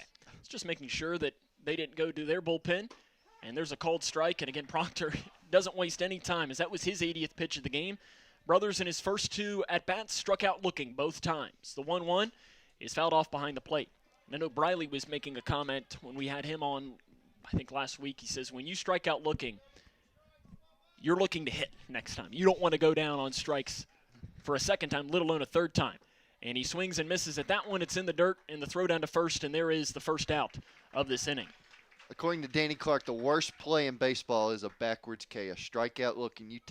That is an at-bat wasted. You take the bat out of the hand. If you're going to be up there, you might as well swing. It'll be Dane Hawkins for Grayson County. He struck out and grounded out in tonight's game, 0 for 2. But we take you back to Friday night where he had 1 home run and one that missed a home run by a couple of inches. And the first pitch is a swung on left field. It's going to go over the head of the left fielder and bounce off the wall. Dane Hawkins is going to have a double, and Grayson County has the winning run at second base. First pitch swinging, he lines it over the left fielder's head, Eric Barr. And the Cougars are in business with Cody Shepard up. So big moment here coming. Can Grayson County send the fans home happy here at Don Lee Field? So Shepard is up. Mason Miller is on deck. One down here in the bottom of the seventh, and I think if you're Cody Shepard, you're not letting Mason Miller hit here, if you ask him. As that pitch goes outside for ball one. Everyone wants to be the hero. This is a spot that you dream about as a kid, the opportunity to walk off and win a game. Against a rival. Against a rival, especially one that went to the state tournament. The wind and the pitch is a swing and a miss. And the count will go 1 ball and 1 strike. But you look in the on-deck circle, Mason Miller has been the man tonight. There's no doubt about it. And I think if you're Cody Shepard, if there's one man that deserves a win tonight, it's Mason Miller. The pitch, fouled off. Out of play. Notice how Miller's on the on-deck circles waiting. He's learned Danny Clark always says the at-bat starts not when you get up to the plate, but whenever you're in the hole. So here comes the 1-2 pitch to Cody Shepard. He's 0 for 2 today. The pitch is fouled off again behind the plate. Nice job by Shepard to keep this bat alive. He's struck out swinging and struck out looking today. Cole Proctor's had a lot of success with this portion of the order. Again, the winning run, Dane Hawkins, is at second base. The wind and the pitch is a hit into center field. Is it going to be caught? It is. And Hawkins does a nice job not getting picked off. So that was a nice play by Shaw to run in there, and he almost overran it. Had to jump up to grab that one. That's the second out of the inning. And it's all going to turn down here to Mason Miller. That's a great heads-up play by Dane, too, to know to stop, look at the ball, see where it is, and to go back to the base. Miller 0 for 2, struck out swinging in both at bats. He's been the starting pitcher, and Cole Proctor's going to step off and make Dane Hawkins run back. I mean, Mason tonight threw probably his best game as a Grayson County Cougar. If not, we think of the game at Bowling Green Ballpark back in 2019. Pickoff attempt, Hawkins in easily. Yeah, Mason, I don't know if you all heard, but he pitched at Hot Rod Stadium. He's very proud of that game to beat Greenwood, I think, who finished second in the state tournament the year before. The 1-1, there's 1-1 is the score. It's no balls and no strikes here to Mason Miller. Pitch is called strike. A little low, but Ian Miller, he's been the pitcher, so he knows the strike zone. Dane Hawkins, again, the winning run. He stands at second base. Proctor, the pitcher, steps off to make Hawkins go back. And a little game of cat and mouse here. Cole Proctor is going to make sure that he wants Dane Hawkins to know he knows he's still there. As Dane Hawkins slides in. And Dane Hawkins wants Cole Proctor to know that he's there to try and get in the mindset of a pitcher to make him make a bad pitch, and Mason Miller can send the fans home happy here at Don Lee Field. Again, Breckinridge County tied this game in the top half of this inning. The pitch, called strike inside. Nearly hits Mason Miller, but our umpire says it was a strike. No balls, 2 strikes. Mason Miller with a chance to win the game. Cole Proctor to try and shut the door, and it's fouled off. It's a great 2-strike approach right there. Choke up on the bat, swing at anything close, and stay alive. A hit to the outfield, if it drops, would win the game for Grayson County. I'm sure that there is not a hit in the outfield that they would not have Dane Hawkins running on, except maybe to left field. Maybe to left field, but I think you got to try and win it. Knowing Dane, he'd probably go himself. The 0-2 pitch coming to Mason Miller. Proctor checks the runner. The pitch is a swing and a miss, and free baseball. Here we come through 7 full. Grayson County and Breckinridge County all tied up at 1. This is Cougar Baseball on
Mason Miller comes on for his eighth inning of work here for Grayson County, as it is a 1-1 game. Free baseball here at Don Lee Field. Breckinridge County scored their 1 run in the top half of the 7th. Grayson County scored their 1 run in the bottom of the 3rd. They stranded the runner at second base in the last inning. Looking down to our left, Breck County travels really well. They have a lot of people here cheering on their Tigers. Good fan base here, too, for Grayson County coming out here, as you've game. had both teams into this one. Jared Harned, the one-hole header, will lead off for Breckinridge County. He's 0 for 3, and first pitch swinging is fouled off. 0 for 3 in this game. He struck out swinging, popped out to the second baseman, and flew out to shallow center field. And so you got 1, 2, 3 in the order for Breckinridge County, and there's a ground ball to the second baseman, Childress. He angles over to his left and throws on, and there's the first out of the inning. I know we talk about it in baseball a lot, but sometimes the pitchers can feed off the energy of the dugout and the crowd especially, and I think that's part of why Mason is pitching in the 8th in a 1-run ball game against Breck County. Mason Miller, if you're wanting to know his pitch count, he's at 102 pitches in this game. The max he's allowed to throw is 120. 120 is the maximum. Or 9 innings, whichever one comes first. Here comes the pitch, as the hitter for Breckinridge County is Andrew Harding. The first pitch is a ball 1 to him. I'll tell you what, regardless, if you're a baseball fan, what a game to come to. I mean, if you just are here because you enjoy the game of baseball. Pitch called strike on the inside corner. So we said here is, I mean, if you're watching with us, obviously you got your money's worth. But if you paid the money to come here to Don Lee Field, you definitely got your money's worth here. There's a fly ball left field. Van Meter charges in, angles over, and there's the second out of the inning. So to now go to the 3-hole hitter, Cole Proctor. He's the pitcher. He's going to try and help himself here. Mason Miller had a chance to help himself in the bottom half of the 7th. And Proctor today 1 for 3. He singled to right field in his first at-bat, lined out to left, and lined out to second. And there's a called strike on the first pitch by Mason Miller. Again, we're keeping an eye on that pitch count, Mason Miller. In fact, the bullpen's still throwing. Looks like we got a pair of throwers down there. And Proctor, a little dribbler to Hawkins. Hawkins charges, tough throw, and he got him. What a play by Dane Hawkins. And we head to the bottom of the 8th. Grayson County going to try and send him home happy one more time. This is Cougar Baseball on K105.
We head to the bottom of the 8th inning. Free baseball here at Don Lee Field between Grayson County and Breckinridge County. It'll be Ethan Snyder to lead off for Grayson County. It's Snyder, Childress, Van Meter for Grayson here. As they have had their chances, they stranded a runner in scoring position in the last inning. Snyder tonight 0 for 2. Reached on an error and scored the Cougars' lone run and lined out to second base. In fact, if I remember correctly, he almost got that one over the head of the second baseman. The second baseman is not very tall for Breckinridge County. Logan Henning is their second baseman. He's 5'7", so he's not very tall. So he almost got it over the head, but Henning looked a little bit like Brandon Phillips out there. So it'll be Ethan Snyder for Grayson County. Cole Proctor, he's also in for his 8th inning of work. He's at 92 pitches. And the first pitch is lined off down the first base line. Where's number 34 in honor of Big Poppy, David Ortiz? Now would be a good time for him to channel that inner Poppy himself. Oh, if he can channel as the wind is, in fact, I think the wind is pretty much stopped. There is no wind. I don't think there is no wind. There was a little bit when we started as Snyder fouls that one off behind the plate and the count moves to no balls and 2 strikes. And if he can go long ball here, that'd be huge. I'm sure the Cougar dugout would lose their minds too. The 0-2 coming to Ethan Snyder is a ground ball to the first baseman, Burnett. He bobbles it, and he is going to recover and tag Snyder. Ethan Snyder did a nice job hustling that one out, but he realized he had nowhere to go. If Ethan Snyder was any bigger, he would have trucked the guy. But Tried to knock the ball out. The first baseman for Breckinridge County, Wyatt Burnett, is 6'2", 205. Okay, I wouldn't. Never mind. That's a lineman. I was going to say, that's a big dude down there at first base. And, I mean, Ethan Snyder is not the biggest. As there's the first pitch to Gavin Childress is outside for ball 1. Childress in this game, he's 1 for 2. He had a little blooper hit into left field. He's one of the Cougars' 2 hits. And there's a cold strike on the outside corner. Cole Proctor thought that the first pitch could have been a strike, so he went back right to it. And the first time it was a ball, the second time it was a strike from our home plate umpire. The 1-1. Is another bloop hit. This time it's going to be caught by the shortstop, Seeger. There's the second out of the inning. And it's going to go to Jaron Van Meter, the 9-hole hitter for Grayson County. The freshman tonight, he's 0 for 2. Struck out swinging in both of his at-bats, but like you mentioned, Danny Clark, if you're going to strike out, better be swinging. And the freshman has shown that, and he foul tips one off there for the first strike of this game. For Cole Proctor, that was his 99th pitch, so this will be pitch number 100 for him. And here comes the pitch from him. Cold strike low and outside, and Cole Proctor and Mason Miller, neither one of them are showing signs of being at over 100 pitches. And Proctor's still throwing with some heat. And the 0-2 is a swing and a miss, and we head to the 9th. 1-1, Grayson County and Breckinridge County. This is Cougar Baseball on cable.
Mason Miller returns to the mound for his 9th inning of work. He stands at 107 pitches. Again, the max he can throw is 120.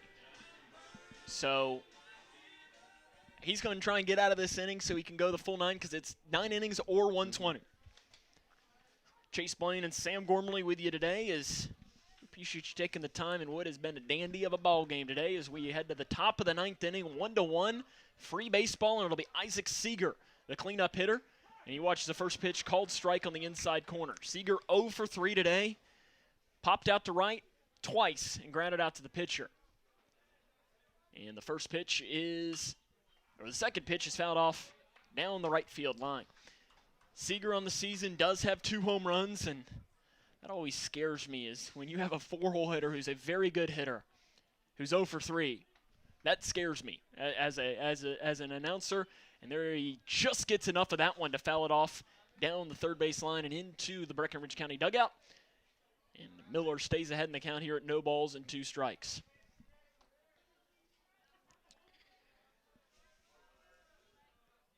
Miller's pitch outside just misses.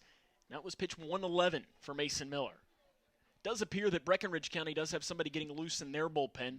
As I see the shadows, we can't see who it is, but there is somebody getting loose. The 1-2 is fouled off behind the plate, and we're going to do it one more time.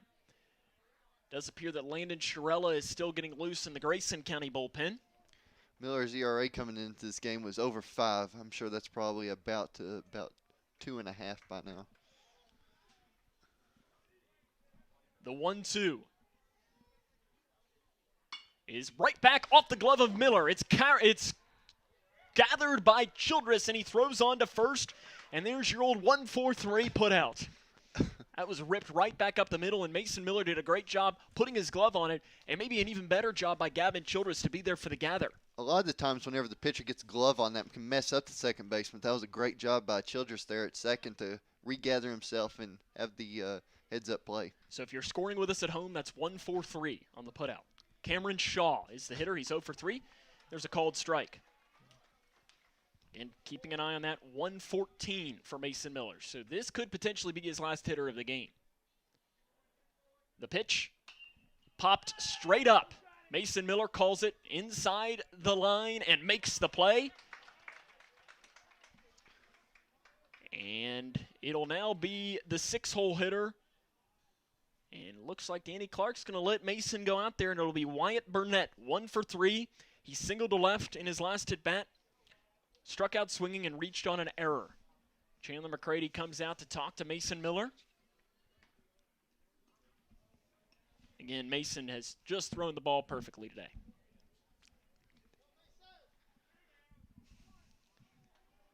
Burnett, the righty, against the right-handed pitcher Mason Miller. The wind in the pitch. Just misses. Tell you, that's my sweet spot right there. That looked really good to me, but our umpire disagrees. It's 116 for Mason Miller. The pitch is a line drive over the head of the shortstop, Ethan Snyder, into center field. Woodcock quick to gather and throws in, and you'd have to imagine that that will be the night for Mason Miller at 117 pitches. Danny Clark appears to be talking to somebody who's keeping the pitch count, and nope. They're going to leave Mason Miller in the game to face Eric Barr, who's been the one guy who's hit him well tonight. He's doubled twice in this game, 2 for 3. And you watch his first pitch strike, pickoff attempt, he's in safely.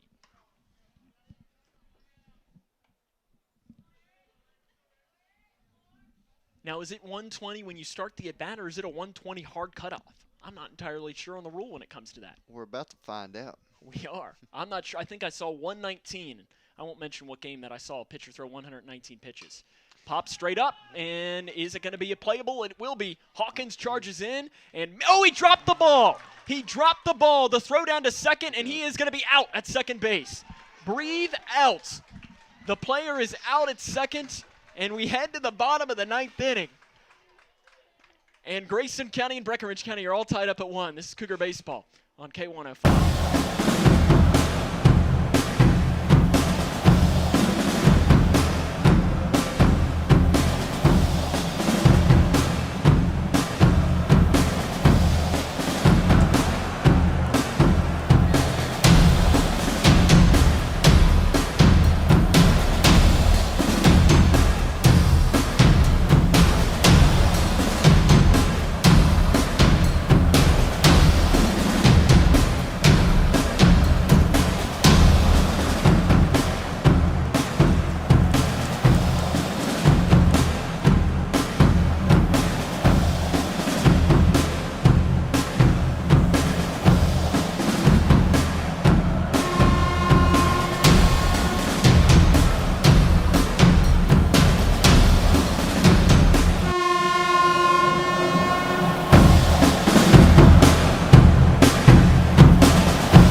Ninth inning, Grayson County and Breckinridge County in what has been one heck of a ball game.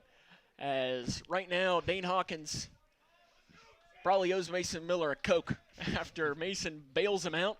Cole Proctor's first pitch to the leadoff hitter, Chandler McCready, is a ball outside. Mason Miller, 119 pitches, his final line today for Mason Miller pitching. 9 innings, 5 hits, 1 run, 1 earned, 1 walk, 6 strikeouts. And there's a fly ball, right field, base hit by Chandler McCready. Cougars have the winning run on first base. And it'll be the two-hole hitter for Grayson County, Caden Woodcock. And now Grayson County has the option to go courtesy runner. Will they do it? I mean, Chandler is not the slowest runner on the team, I know. For a catcher, he's probably above average speed. I think they're going to leave him in there. I mean, usually in this situation, you're thinking catcher, courtesy, 100 times out of 100. So I think right now, knowing Danny Clark, knowing nobody out in the inning, is it bunt territory? I think so. I would be surprised. Timeout is called once.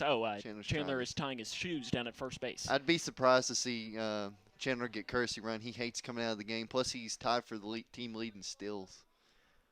And you don't see that all the time for a catcher. Cole Proctor takes a long look down to first.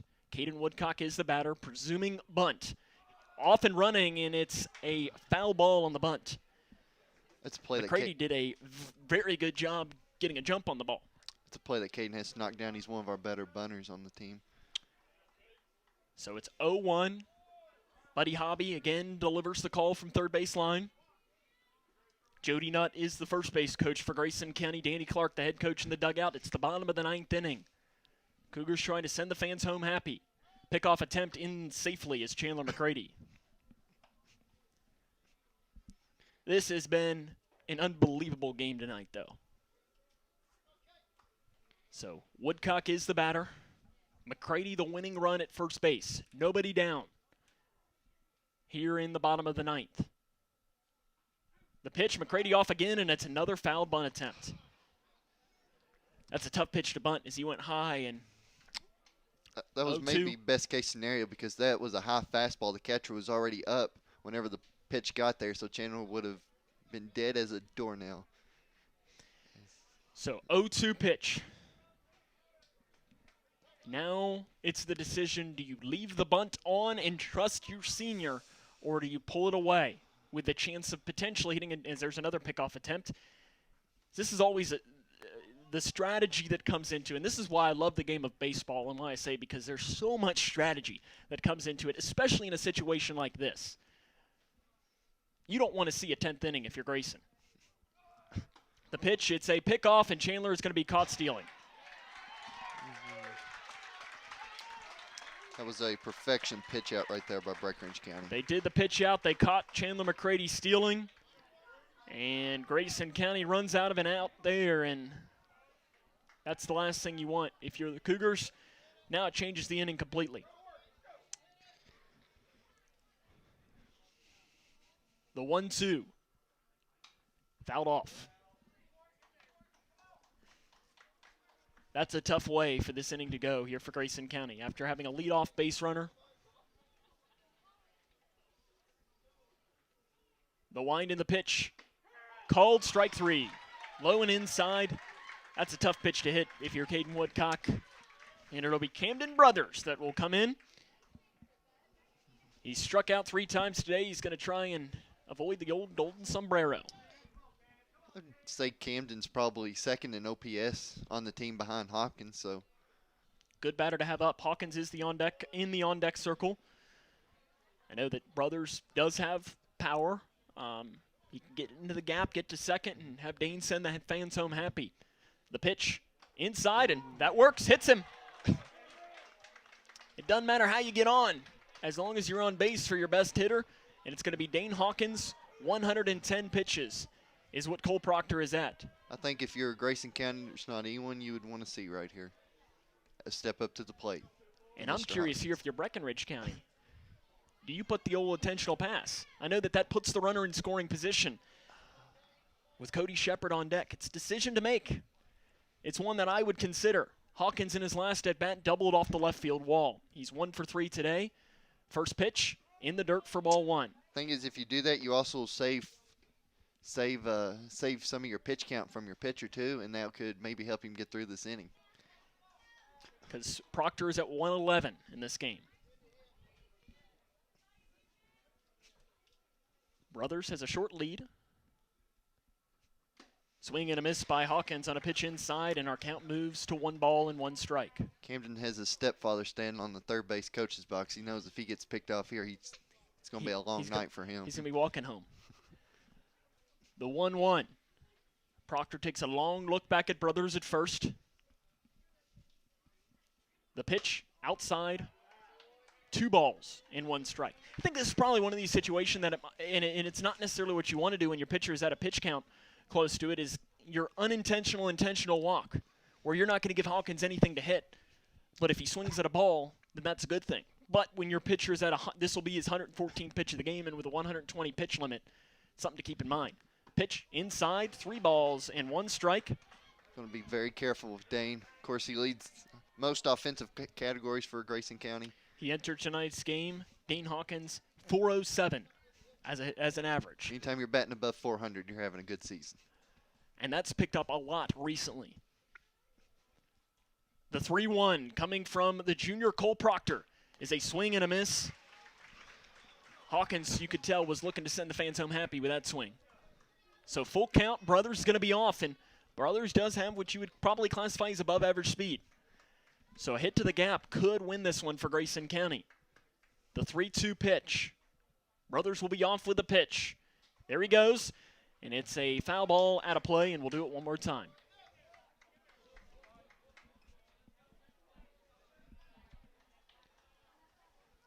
If Dane was to make contact with anything, put it in the gap, this would basically be a hit and run. So you would have probably a 60-foot advantage on any throw. Brothers again takes a good lead. He's off, and Hawkins does a nice job just keeping it alive. So 3 balls and 2 strikes. We're going to do it one more time. Hawkins trying to send the fans home happy with a hit into the gap or down one of the lines, as there's huge holes down the left field line. Or if he wants to go opposite field as well.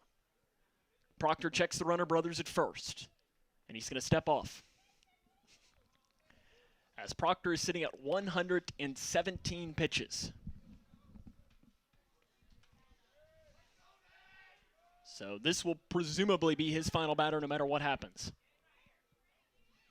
I'm sure Dane Hawkins would want to make it his final batter regardless via a walk-off win. And that's ball 4. And Grayson County now will have the winning run in scoring position for Cody Shepard. Shepard had a chance to win it back in the bottom of the 7th and wasn't able to come through as he flew out to shallow center field. It's 118 pitches by Cole Proctor, and I presume that would be it for him. But is it? The umpire's going to make his way, and he's going to talk to Danny Clark. That's what he's sure, Danny Clark's probably telling him, saying, hey, that's 118. Sure. That's exactly what you do is if you're an opposing coach. Oh, pinch runner. Second. I think Braden Renfro's going to come in for Camden. So is that a pinch, or I guess it has to be a pinch because it can't be a courtesy because Camden is in the field. Camden can re-enter, though. They have not used the re-enter slot yet. So something to keep in mind. So Braden Renfro is the runner at second base. Good speed. Good Cougars, a lot more speed, yes. Cody Shepard is the hitter. The senior is 0 for 3 tonight. Struck out twice and flew out to center. 2 down here in the bottom of the 9th. Proctor checks the runner, Renfro at second. The pitch. Ball low. Cody's average coming into this game, I know, wasn't where he would want it to be, but a hit here could go a long way to 278 coming into tonight's game. In Proctor checks the runner. Swing and a miss, and I guess the rule is 120, this is your final batter. Because that was 120 pitches for Cole Proctor. No, that's how they play the JV games, by the time limit. So the 1-1 coming to Cody Shepard. Renfro is the runner at second. Fouled off behind the plate. So that smacks off one of the poles here, and you can hear the note playing like an instrument. Cody's out here. He just got 500 pinball points. Amen to that. The 1-2. Cody Shepard trying to be the hero. Cole Proctor trying to shut the door. Swing and a miss. And we head to the 10th. Grayson County and Breckinridge County all tied up at 1. This is Cougar Baseball on K1.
Welcome back here to Grayson County High School. We head to the top of the 10th inning. It'll be Landon Sharella to be the hitter to be the new pitcher for Grayson County. As we're trying to get some updates here on the changes in the field for Grayson County. Mason Miller has moved from pitcher to right field. Camden Brothers has re-entered the game and moved from right field to left field. And Landon Sharella has replaced Jaron Van Meter as the new starting pitcher. Landon Sharella this season as a lefty, a 3.0 earned run average, and this is a heck of a spot for a freshman to come into a game here in the top of the 10th inning against the defending region champion, and it'll be Logan Henning. Chase, when you think of Landon Sharella, what's a quick, in 5 seconds, the scouting report? Soft throwing lefty with a lot of break on a curveball. There you go. Logan Henning, we'll see the first pitch from him, and it's a ball one. It's a different look, though. I mean, anytime you bring in a lefty, it is difficult. Especially going from somebody from Mason who's a righty and relies on his fastball to a slow-throwing pitch. There's a called strike on the outside corner. A slow-throwing lefty like Landon Sharella, it's always an adjustment for a hitter. Takes a couple of pitches in the at-bat to adjust. He likes the sign from McCready. The pitch, sweeping breaking ball for a called strike that freezes Logan Henning. I'm not even sure that would have registered on the radar gun. It's like an ephus pitch. But hey, whatever works. The 1-2 from Sharella is little blooper that is going to dive into no man's land, and that's going to be a base hit. No, it's going to be a foul ball. As it rolled, was it touched or not? It was not touched, so it's a foul ball. Breathe out, Grayson County fans. It died in the grass in front of first base and ended up rolling foul. And I was worried because, Chase, correct me if I'm wrong here. My baseball knowledge is rusty sometimes. If it would have been touched, it's a fair ball, correct? Yes. Grayson County got a big break right there because you had 3 men crashing for the bag, the pitcher, first base, and second base, and no one covering first. The 1-2 pitch, fouled off. So again, Mason Miller to close the book on him. 9 innings pitched, 5 hits, 1 run, 1 earned, 1 walk, 6 strikeouts. It's a great stat line for any major leaguer, much less at a high school level. It looks like Landon Sharella wants to do baseball. And I think Danny Clark has to be through the roof. Oh, yeah, exactly. With how Mason Miller pitched today. The pitch from Sharella is another sweeping pitch that's high and outside. And that'll even up our count here, 2 balls and 2 strikes. We were making a comment that tonight's game was moving along very quick, and I think through 7 innings we were at about 1 hour and 20 minutes, something like that. We are just at about the 2-hour mark. So we're hitting 1 hour and 59 minutes right now in tonight's game, and we're in the top of the 10th inning. The break-even pitch coming from the freshman Sharella is a fly ball center field. Woodcock's not even going to have to move and makes the catch for the first out of the inning. Cock had that one played perfectly. This game is the complete opposite from our last game at McLean County, as that game went 7 innings and was about 5 minutes short of 3 hours. It'll be Brett Hinton to hit here for Breckinridge County. Hinton again in his first at bat. He's 0 for 1. He grounded out to the second baseman, Gavin Childress. Hinton is the freshman. He's now 0 for 9 on the season, which to me says he's due. And right on cue, line drive right at Camden Brothers and allow out. And we head back to the top of the order now for Breckinridge County, and it's going to be Jared Harnett. He's 0 for 4 tonight. Every single hit he's had, he's gone opposite field. Every contact, rather, that he's made, he's gone opposite field. He's popped out to the second baseman, grounded out to the second baseman, and popped out to shallow center field. So that tells you that the right side of the infield needs to be ready. Jared Harnett 0 for 4 today. The first pitch is a ground ball right back to Landon Sharella. He'll throw on, and that is that. We head to the bottom of 10. Grayson County going to try and win this one. This is Cougar Baseball on K105.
Welcome back here to Grayson County High School. It's the bottom of the 10th inning. The new pitcher for the Fighting Tigers is Wyatt Burnett.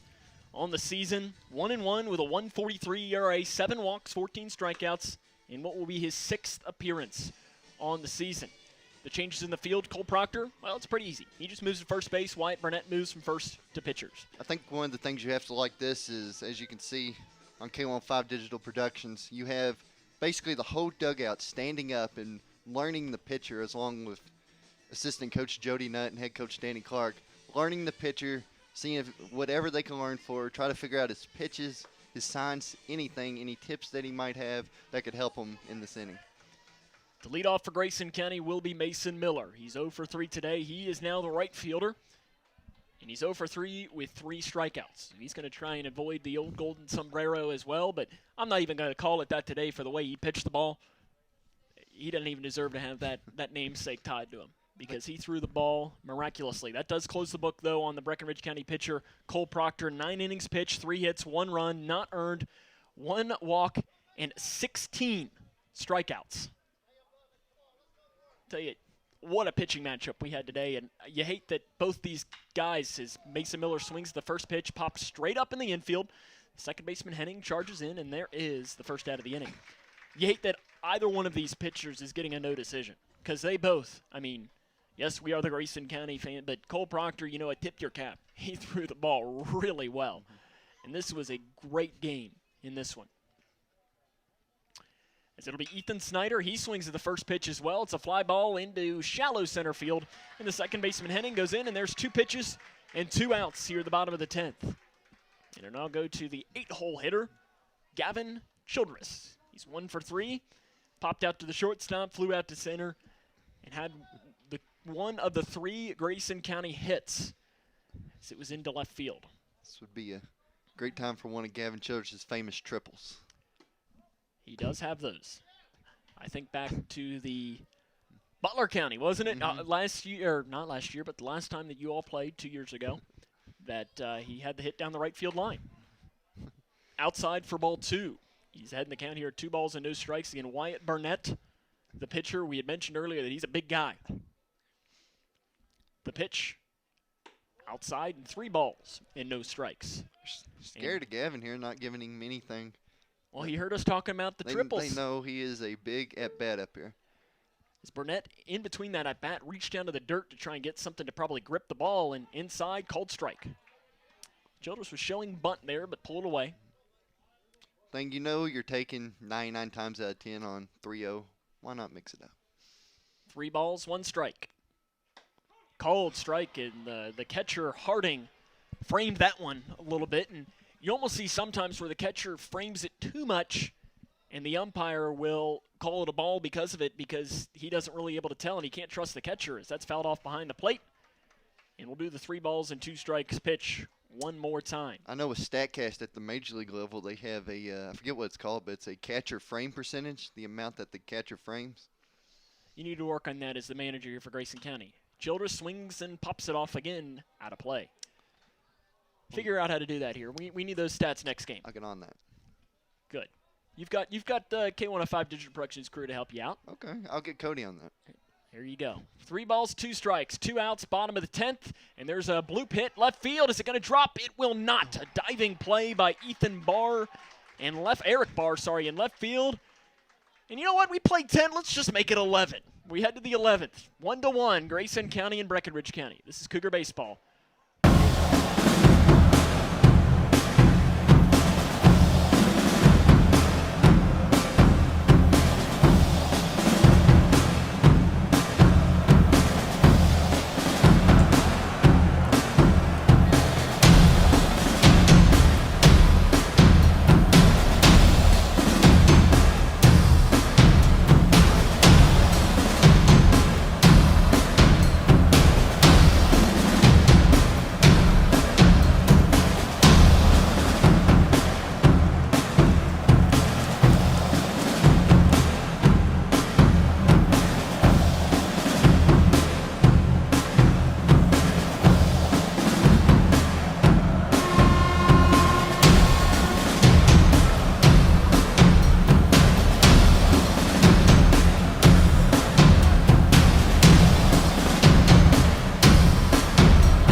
Welcome back here to Don Leitchfield. It is the top of the 11th inning. Landon Shirella in for his second inning of work. So right now trying to scour the interwebs to find out, we're hopefully not going to get to the point where what is the longest game in KHSAA history is. I'm scrolling and doesn't seem to be having too much luck in finding that. As Grayson County, last year that they played, back in 2019, in a game down at South Warren, played a game that went very similar as far as length of plays. I'm going to try and pull that one up as I'm sitting here and looking as Landon Shirella again in for this inning of work, as that one went 13. And the Cougars lost that one 6-5. Chase, you would be able to remember, it was a walk-off home run. It was a walk-off home run by the catcher who was 0-7. And it was, if I remember you telling me, a no-doubter. It was a absolute no-doubter. But Briley Napier was calling the pitches, so we can blame it on him. Okay, I'm fine with that. Andrew Harding will lead off for Breckinridge County, and he watches the first pitch in the dirt for ball one. Harding today 0 for 4. He has grounded out, reached on an error, struck out looking, and popped out to the left fielder. As this has been just an absolute pitcher's duel, not more you could say on that, as there's the pitch, and he rips one into left field for a base hit. Just out of the reach of Dane Hawkins in Breckinridge County, has the leadoff man on with nobody out here in the inning. It'll be Cole Proctor who will now come in. He's now the first baseman. He's 1 for 4. He singled in his first at bat, has grounded out to third base, lined out to the second baseman, and flew out to left.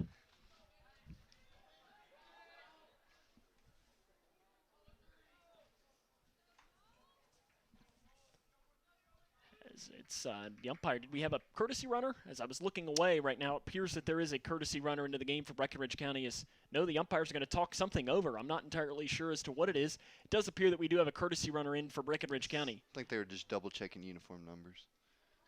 As I think the courtesy, because it has to be the same courtesy runner, correct?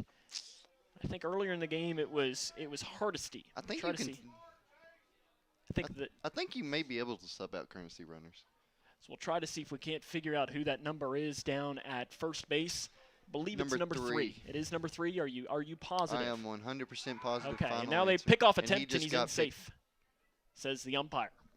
So Chase Hardesty is the runner at first base again. You have a lefty on the mound. Something to keep in mind, that a lefty on the mound changes things. It's a lot harder still on the lefty because he's looking right at you. It's exactly what Shirella is doing on Cole Proctor. The pitch, sweeping breaking ball, misses for a ball.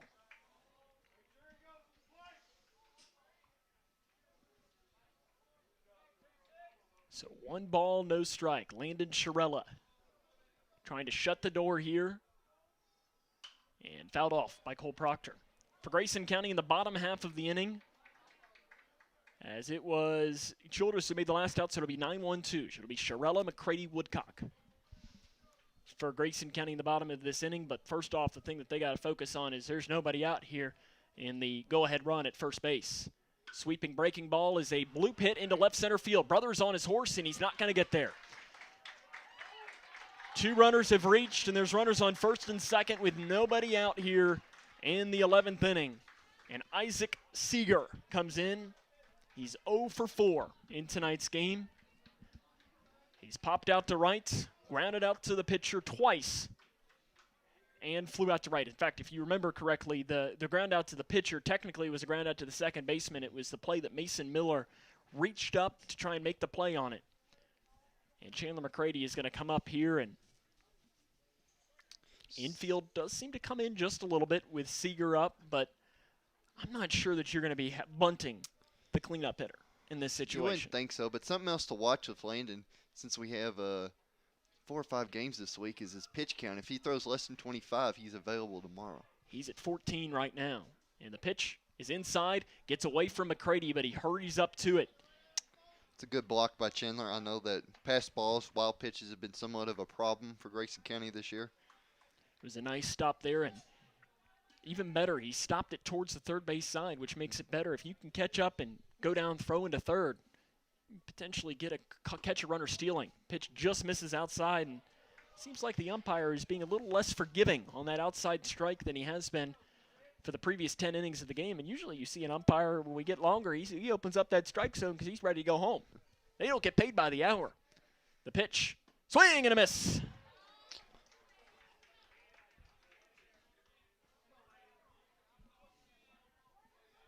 Nice pitch by Landon Shirella to get the first strike. Again, against quite possibly the best player in the region. He's already committed to Wabash Valley Junior College as a junior. Pitch inside.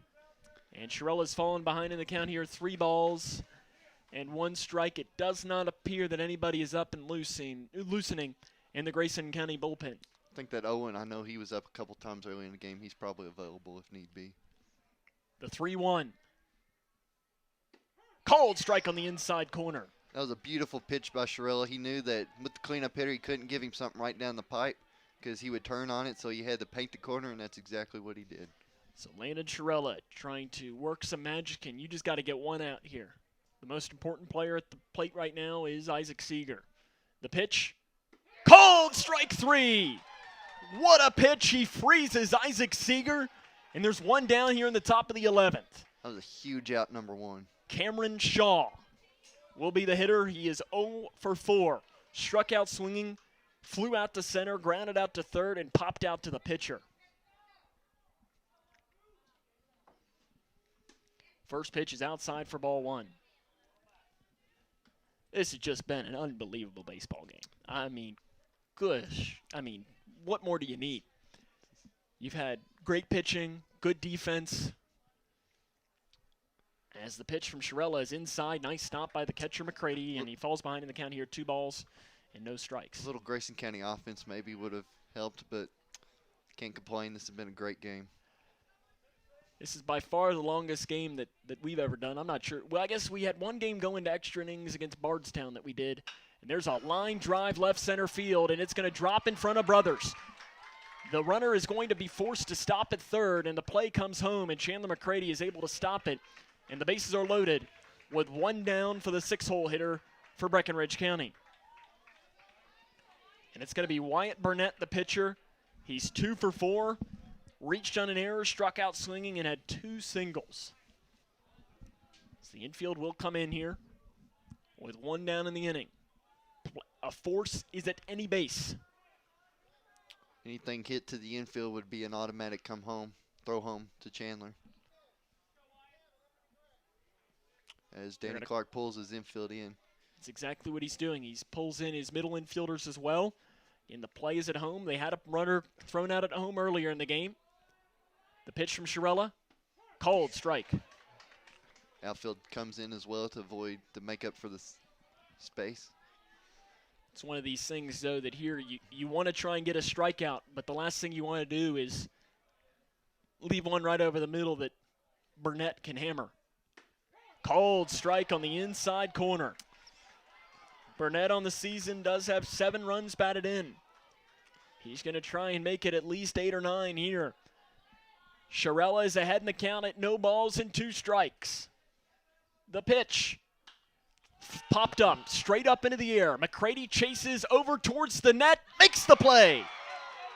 Nice play by Chandler McCready. He had just enough room in front of that net. And I'm sure that Cougar catching legend Briley Napier has a big smile on his face after seeing Chandler make a play like that. So there's 2 down in the inning. Eric Barr has been the big hitter tonight for Breckinridge County. And the first pitch he sees is a sweeping breaking ball that I'm not sure where that missed. He's had 2 doubles. In fact, I really don't know. I got nothing for you there, Chase. I know legendary sports writer Don Brown did not agree with the call. I could hear that all the way in here. Yeah, Don will let the umpires know. See, the pro that we have is we're in the press box. They can't hear us. We can get away with a little bit more. Don doesn't care. The 1-0. Cold strike. That's a makeup call. That was inside.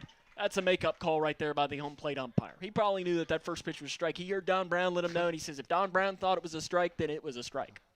So 1 ball, 1 strike. Can Landon Shirella pull a rabbit out of his hat? And it's a fly ball, right field and deep. Mason Miller on his horse to the warning track, makes the catch. Landon Shirella pulls a rabbit out of his hat, and Breckinridge County strands the bases loaded. We head to the bottom of the 11th. Cougars and Breckinridge County all knotted up at 1. This is Cougar Baseball.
welcome back here to Don Leitchfield. It is the bottom of the 11th inning. Landon Sherella pulls a rabbit out of his hat. And Chase, as a freshman, wow, what an impressive pitching job there. I was going to make a comment. He's a freshman getting out of a bases loaded, nobody out jam. That's impressive in of itself. I know him and his dad, Jason, and his brother, Hunter, who is a Cougar legend of himself. I know they work nonstop, constantly trying to improve Landon's game, and it showed right there. And he's going to lead off here the bottom of the 11th inning. Sherella this season, I don't believe, has a hit. No more perfect time to get his first career varsity knock right here. No, Landon has a start or two at DH, I'm pretty sure. As Wyatt Burnett, a long look in, and after being kind of spoiled with Cole Proctor, Burnett taking his time, and he's now going to talk with the catcher, Harding. I think that one of the coaches may be calling pitches for Breck County, and I don't think Burnett, he didn't like what the catcher or the coach was giving him. There's a long conversation happening now at the mound. Appears that they agree with it now, and not sure if it was a conversation about the signs. They didn't like the pitch, didn't like what, but appears that they're on the same page now. Again, the hitter is Landon Sherella. In the on-deck circle, you have Chandler McCready. Caden Woodcock is in the hole. And the first pitch swinging. He swings over top of the first one.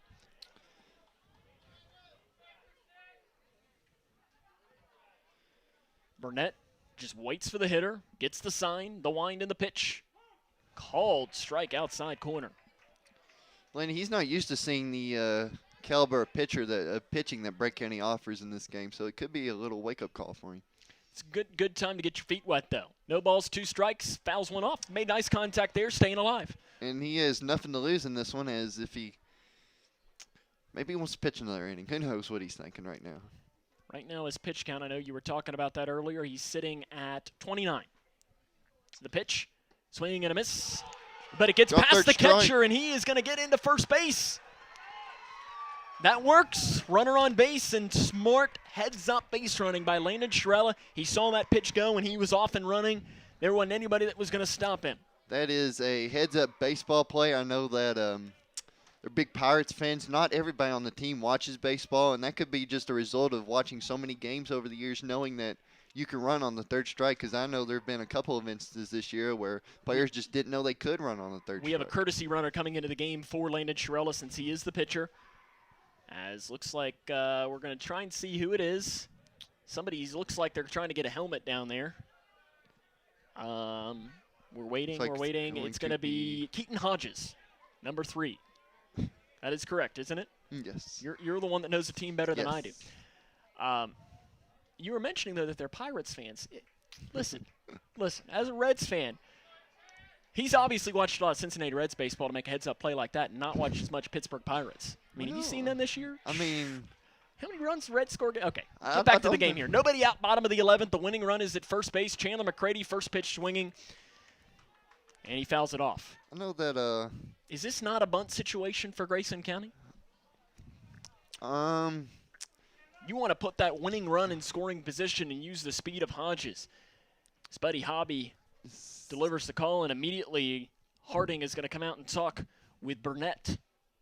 And with that, Hobby is going to talk to Chandler McCready.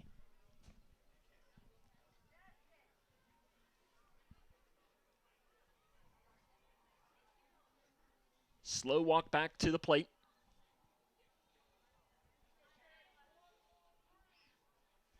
And he delivers the call to the infield. Wouldn't be surprised to see Keaton go. He has been known to run. I think he has a green light if he likes what he sees. The 0-1 coming to Chandler McCready. The pitch shows bunt. It's outside. Pickoff attempt, and they throw down to second, thankfully. If they'd have thrown down to first, Keaton Hodges might have been dead. Take a deep breath out. Cougars have had a couple balls go their way. But you know what? When you're trying to pull off what would potentially be classified as a little bit of an upset, that's what you need to happen. You need a ball to go your way.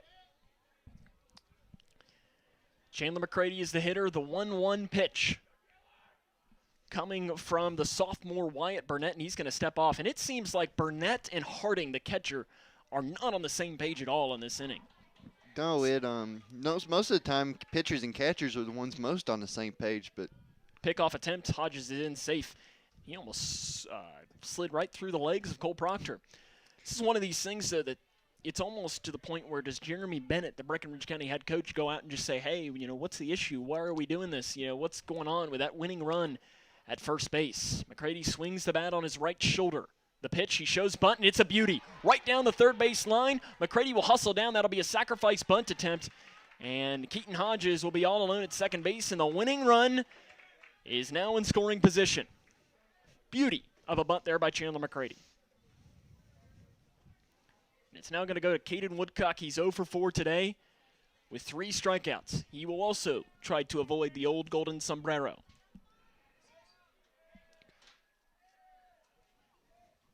The umpire's talking something to the Breckinridge County first and second baseman, Henning and Proctor. Not really sure what our field umpire now. He's turning and looking at Seeger at short.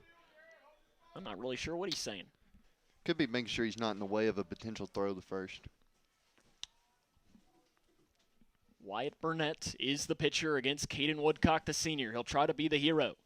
The pitch inside and nearly hits him. Just missed him. Camden Brothers is in the on-deck circle. Dane Hawkins, the senior, is in the hole. The winning run is at second base.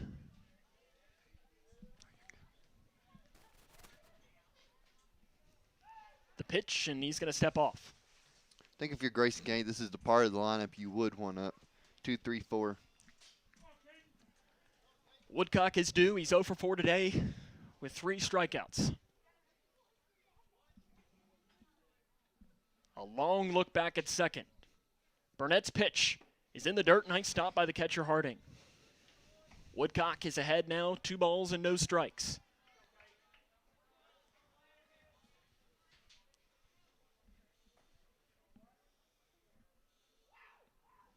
Big spot to be in for the senior Woodcock. Trying to be the hero tonight in the bottom of the 11th. And he fouls one off behind the plate. So we're approaching the 2.5 hour mark of tonight's game, and it's been a lot of fun. I will say that. It's been a great game. It'll be even better if Caden Woodcock can put one in the gap here and send the Cougar fans home happy. The pitch is a ground ball that might get through. It's going to be gotten by the shortstop to throw across the diamond, and he is out. So the shortstop, Seeger, makes a nice play as it almost was going to get through. It was a slow roller, though. But the key to that, the runner Hodges does advance to third base, and it's going to be Camden Brothers to try and be the hero tonight. In his last at-bat, he was hit by a pitch. He struck out 3 times prior to that. Hodges is the runner at third. Again, there has been a little bit of miscommunication, so if a ball gets by, Hodges might go. The pitch in the dirt. Nice stop by the catcher Harding. What a cool story this would be for Coach Buddy Hobby. Of course, he coached at Breck County for 7 years and have his stepson hit a walk-off in their first game against him. Couldn't draw it up. Disney ending, as they would call it. The 1-0. Cold strike on the inside corner. Landon Shirella in the top half of this inning pulled a rabbit out of his hat for Grayson County, as it will try to see if the Breckinridge County Fighting Tigers, as there's a pitch called strike. Apparently our umpire might have thought there that Camden Brothers had a golf club. 1 ball, 2 strikes, 2 outs. Brothers got to be swinging, and it's inside. Does it hit him? It does not. Brothers almost earned his spot. Again, Dane Hawkins is in the on-deck circle. That's what we call in the dugout deuces. Break even coming from Burnett. Fouled it off. Nice job by Brothers staying alive. You can hear the Bee Gees right now.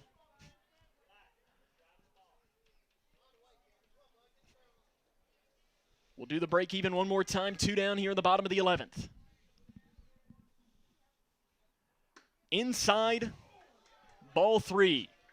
Breckinridge County fans thought that was strike 3, but from our vantage point, it looked inside. I think Cameron took that one if he wanted to, but that just shows he's up there to swing. He wants to do it himself. 3 balls, 2 strikes. The full count pitch from Burnett bounces in, and Dane Hawkins will come up for a chance to win the game. And now here comes a pitching mound visit, and is it going to be a pitching change, or is this just a, hey, how you doing? Yeah, the catcher didn't seem too happy with the last set of pitches or something. He was up waving his hands.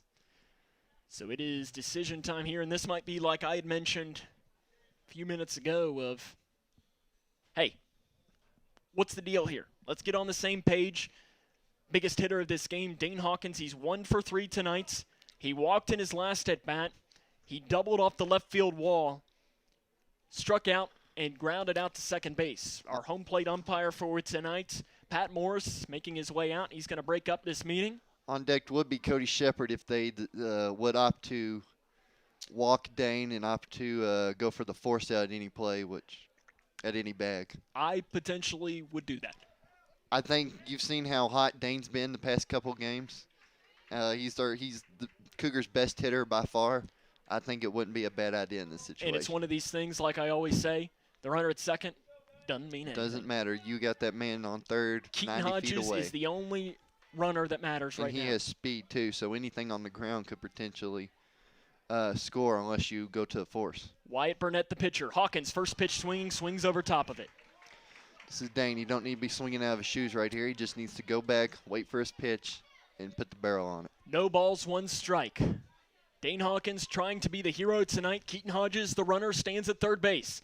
The pitch, swing and a miss again, and that was a pitch high and inside. And right now, Wyatt Burnett, after losing some of the confidence, has gained it right back. Burnett trying to work himself some magic of his own and strand runners on the corners. The pitch popped up in the infield. The catcher, Harding, is under, and that is the inning. We head to the 12th. Grayson County and Breckinridge County all tied up at 1. This is Cougar baseball.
Welcome back to Don Lee Field.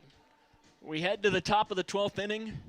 We poured ourselves a pot of coffee, get our caffeine in here, and we're ready to go.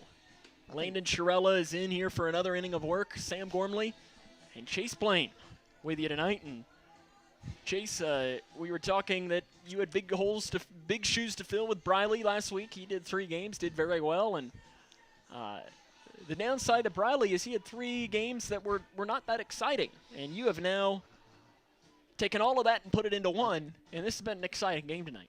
Yeah, this has been a great game, and as I was mentioning before, if we hang on and win this, you're going to have to come back and do every game because you can't change what's working. Logan Henning will lead off for Breckinridge County, so it'll be 8-9-1 in the order. Henning tonight 0 for 3. He's reached on a fielder's choice, walked, struck out looking, and flied out to center field. Shirella, the sweeping lefty, worked some magic to get out of the last inning and strand the bases loaded. First pitch is outside for ball 1. I know Mr. Napier is watching. It's Cougar soccer legend Jillian Johnson's birthday, so we want to shout out her, give her a happy birthday. I know Briley is probably at her party watching this, tuned in. The 1-0 coming from Shirella is a bloop hit to the second baseman, Childress, and he's under to make the play. Thought there was a little bit more on that at first. Childress did a nice job reading it, just had to glide a little bit over to his left. As it'll go back now to the bottom of the order, Brett Hinton. He's 0 for 2 tonight. lined out on a screamer to Camden Brothers. He's also grounded out to second base.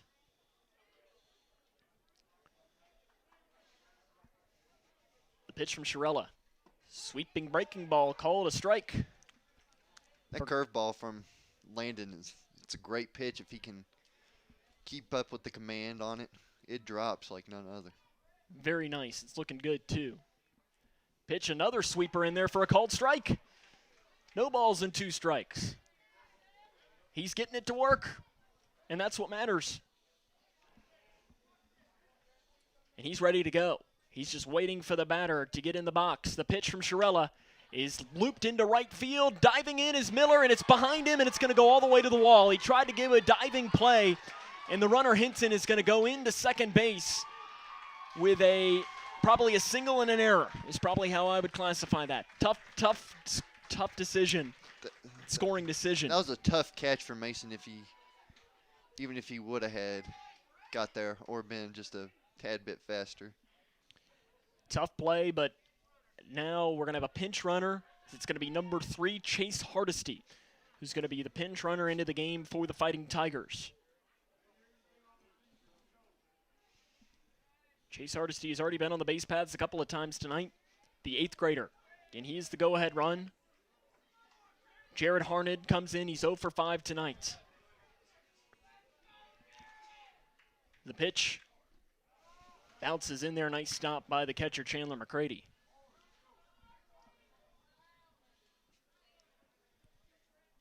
Shirella taking his time this time.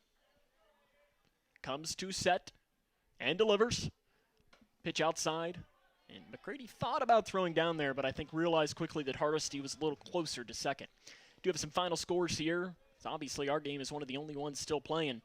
In softball, Edmonson County has defeated Owensboro 10-5, and another softball score, Hancock County defeating Breckinridge County. Pickoff attempt is in there safely as Hardesty, and Ethan Snyder did a nice job. He had to catch that one underhanded.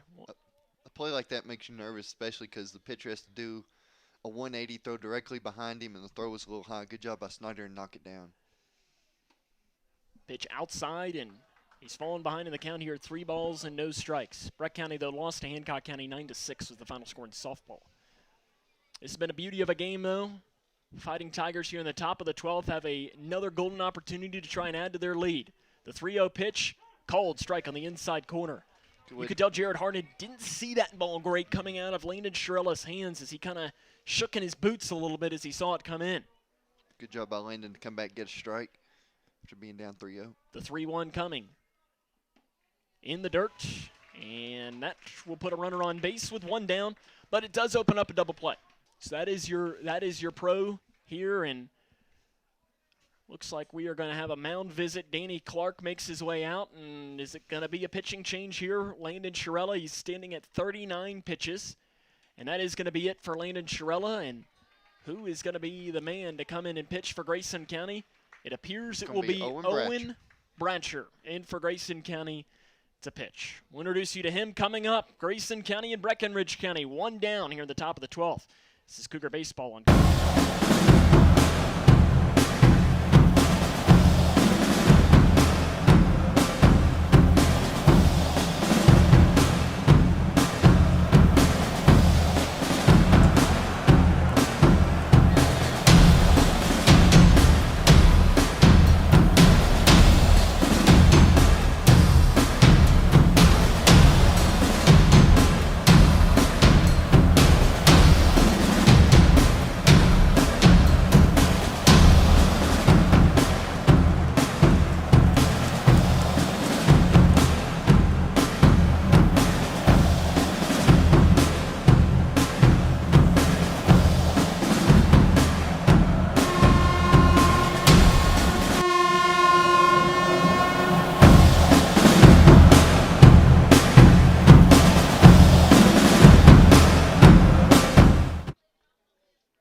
Bradshaw enters here in the top of the 12th inning with 1 out. Runners on first and second.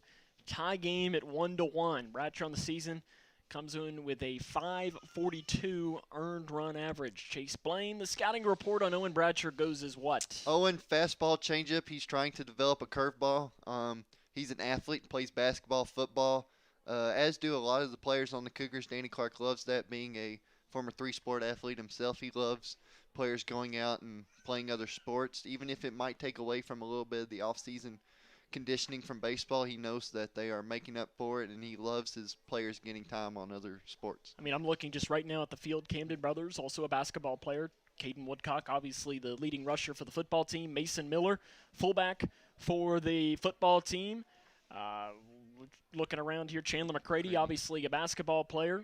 Bratcher, as you mentioned, is a three-sport athlete. Jackson Higdon. Jackson Higdon also plays basketball as well. There's quite a few on this Grayson County team. Braden Renfro. Jaron Van Meter, I think plays basketball. He 1 point played basketball. Jaron Van Meter plays basketball and football. So you got a lot of options off this Grayson County team playing multiple sports. Andrew Harding will be the hitter. He's 1 for 5 today. His last hit, though, was a base hit. He is their catcher in the Georgetown College commit. Came in hitting .433, leading the team with 3 home runs. The first pitch from Bratcher is a called strike at the knees. Bratcher came in 1 week ago against Meade County, and if it wasn't the first batter he faced, it was one of the first few. It was a home run to left center field. Hopefully that doesn't happen in this situation. Bratcher checks the runner at second, delivers the pitch high for ball 1. Again, the one thing that when you look at Owen Bratcher that stands out the most is his height. 6'3", 6'4", something along the lines of that. 6'4". That's tough to pick up as a hitter because the ball, it gets there a little bit quicker. Called strike. And I mean, when you see that, as I think back the Cincinnati Reds, again, as a Reds fan, I have to mention they had Sean Marshall, a lefty, 6'8", 6'9". They had Logan Andrusik was another pitcher that was about that tight. It's tough to pick up a guy who's that tall and can throw strikes. Bratcher, nice stop on the pitch in the dirt. Especially since the ball, he has such a high delivery, the ball's going to be traveling down, so that can make it compared to, say, a Landon Torello where it comes up, it raises up from his hands. Oh, and it just goes straight down. The other name I was thinking of was former UK pitcher Sean Jelly, 6'11". Tough to pick up. The 2-2 break even is a fly ball. Is it a fair ball? It is. Down the third baseline, and it's going to go all the way into the corner. 1 run will score. They're going to get it in, and they're going to hold them there. And Breckinridge County has taken a 2-1 lead. As it was fair by mere inches. Line drive down the line. Runners on second and third with 1 down in the inning.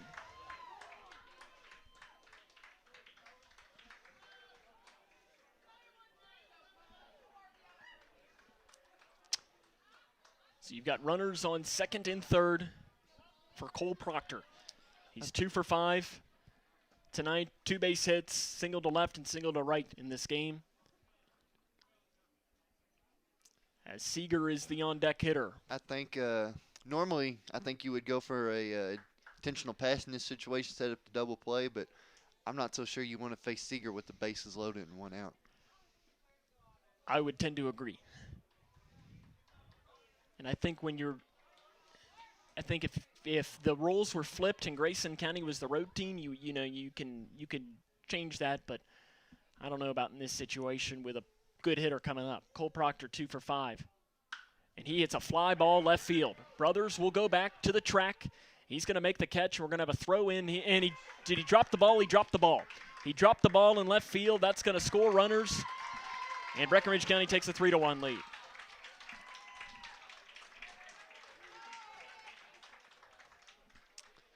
Good heads-up base running by Proctor. The crew's in the second on that one. Most of the time, sometimes, the guys beat themselves for getting under it like that, and they'll just limp down the line. But Proctor, he was running out of the box, and that's why he ended up on second. Isaac Seeger 0 for 5 today. Going to try to add to this Breck County lead. It's 3-1 Tigers. Pitch in the dirt is called strike. Now I think you would definitely going for the intentional walk setup for the double play, looking for a ground ball. The infield is in to cut down the runner at third. Bratcher checks the sign. The pitch inside over the head of Isaac Seeger, and Seeger ducks out of the way of that one. He's not Briley Napier and willing to take one off the head. Briley Napier never found a pitch he didn't like. As I know, the illustrious sports writer Don Brown has multiple pictures of Briley getting hit in the head. The 1-1. In the dirt, nice stop by Chandler McCready. And he's fallen behind in the count here, 2 balls and 1 strike. As we are approaching the 2-hour and 45-minute mark, the top of the 12th inning, Breckinridge County has taken their first lead of the game here at 3-1. Pitch is a fly ball center field. Woodcock has got it read. He will make the catch, and the runner at third, I'm not sure what he was doing. He doesn't tag up as he had already come down halfway. I guess he thought it was going to drop, and Grayson County catches a bit of a break. That was a huge second out right there, especially from their best hitter for sure, Seeger. Cameron Shaw will be the hitter now for Breckinridge County. In his last at-bat, he singled to left field. So you've got runners on second and third. You've got the base open if they want to take that, but Burnett, the pitcher, is in the on-deck circle. Pitch is popped off and fouled behind the plate. Good job on Chandler. That just goes to show his hustle. You know, he knew that one was probably going to get out, but he still had the presence to jump up and double check. So 2 down here in this top of the 12th inning. Grayson County in the bottom half of this inning. We'll have Shepard, Miller, Snyder, 5, 6, 7. The 1 from Bratcher is a pop fly, right side. Is it going to have room? McCready at the wall. Can't make the play. So that's a tough play as he's going on the edge of the dugout. That's a tough play for Chandler McCready. He has to go a long way to get that one. That one might have actually been out of bounds because it's 1 foot on the concrete there of the dugout, and I think that one landed just in the dugout.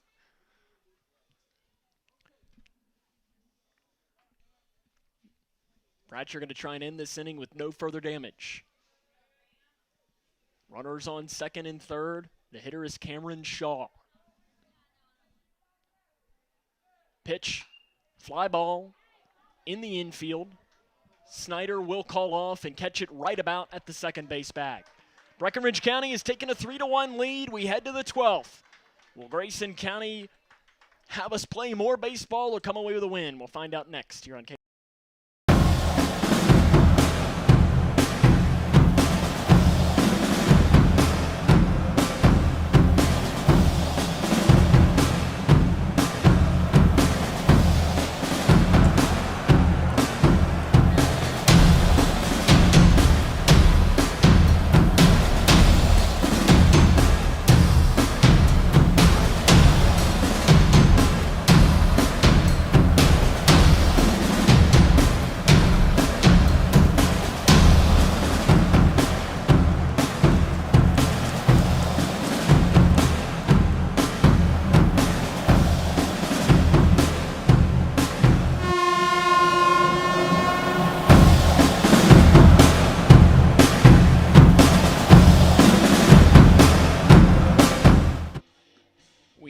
To the bottom of the 12th inning. Grayson County finds themselves at their first deficit of this game, and their first deficit in a week since losing 10-1 to Meade County. It's been a good little stretch of games we've been on, beating McLean County twice and North Hardin on Thursday as well. Yes. For Grayson County, the batters that they will turn to will be Cody Shepard, Mason Miller, and Ethan Snyder. As in the game still is Wyatt Burnett, the pitcher for Breckinridge County. He's thrown 2 innings so far. His line, 2 innings, no hits, 1 walk, 1 strikeout. Well, if the last walk-off hit that Grayson County had was right here, was a game that K105 Digital Productions broadcast against Bardstown. Kane Smith with the walk-off error with the bases loaded. A walk-off is a walk-off is a walk-off. Kane Smith did not like it. A win is a win is a win. Kane Smith finished his junior season, his last season, 2019, with a batting average of .398, I think. He was 1 hit away from batting .400, which is impressive feat in and of itself for any hitter. Batting .400 in season is the benchmark that any hitter strives to be at. 3-1, Breck County leads. Wyatt Burnett again is the pitcher here in the bottom of the 12th inning. Can Grayson County make this game go longer or potentially win it? And the first pitch is outside for ball 1. Burnett has struggled with a little bit of control issues. Something that, he's thrown out of his pitches 66% for a strike, but he has struggled to throw strikes inside, and he hits Cody Shepard. And you know what? Shepard turned and took that one like a man. As Bradley Napier would say, it only stings for a second. Bradley Napier made it his personal goal to lead the league, to lead the state in hit by pitches. It'll be in fact, I didn't put in there that Cody Shepard was hit by a pitch, as it's Mason Miller in, and the first pitch he sees is a called strike. Miller tonight 0 for 4. He popped out to second in his last at bat, and he swings over top of that one. Tying runs at the plate if they can manage to find a way to get him around. Got to get on base first. The 0-2 pitch coming from Burnett to Mason Miller is a called strike 3. It's now going to turn to Ethan Snyder. He's 0 for 4. Reached on an error, lined out to second, grounded out to the first baseman, and popped out to second. So he hasn't had a hit that left the infield, but he has scored the lone Grayson County run in this game. And it's pitch in the dirt for ball 1. It ain't pretty, but he's getting it done. And that's all that matters. Again, he is the tying run at the plate. Called strike at the knees to Ethan Snyder, and that makes our count go to 1 ball and 1 strike. Again, this is one of those things, okay, you saw your pitch, now you're swinging. You're in the at-bat. Burnett checks the runner. Pitch. Called strike. Again, umpire behind the plate tonight has been very consistent, calling that very low strike. He's wanting them to play a little golf, but he's called it on both sides. And you know what? That's all I can ask is Burnett steps off to walk Cody Shepard back to first base. Cody Shepard, you know, your average lead down at first. The first baseman Proctor will hold him over. The check and the pitch, swing and a miss. And down on strikes goes Ethan Snyder. And the Cougars are down to their final out. And it'll be Gavin Childress. He's 1 for 4 today. Made good contact, though, pretty much every single at-bat. He singled to left field in his first at-bat, flew out to center, popped out to the shortstop, and flew out to left field. First pitch is a called strike. Gavin saw his pitch now. He needs to get in here and focus on getting on base. Burnett, the long look in. Now he comes to set. The pitch just misses. It's a good take by Gavin. Cody Shepard, again, the runner there at first base. His run really means nothing if you're Breckinridge County. The runner that matters is Gavin Childress, and he's the hitter. The 1-1. Fouled off out of play, and the Cougars are down to their final strike. Biggest pitch of this game coming. Our game started all the way back a little bit before 5:30, 2 hours and 51 minutes ago. We're now at 8:16 local time. The pitch to Childress is a ground ball to the first baseman, Proctor. He steps on first, and that is the game. Breckinridge County wins this one in 12 innings by a final score of 3-1. We'll come back and wrap it up after this, as this is Cougar Baseball on K105.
back here to Grayson County High School, where the Cougars fall tonight by a final score of 3-1 in 12 innings. Tell you what a baseball game tonight. Chase Blaine, final thoughts on tonight's game. This is a tough one to lose. It was a great game. As a baseball fan, I loved it.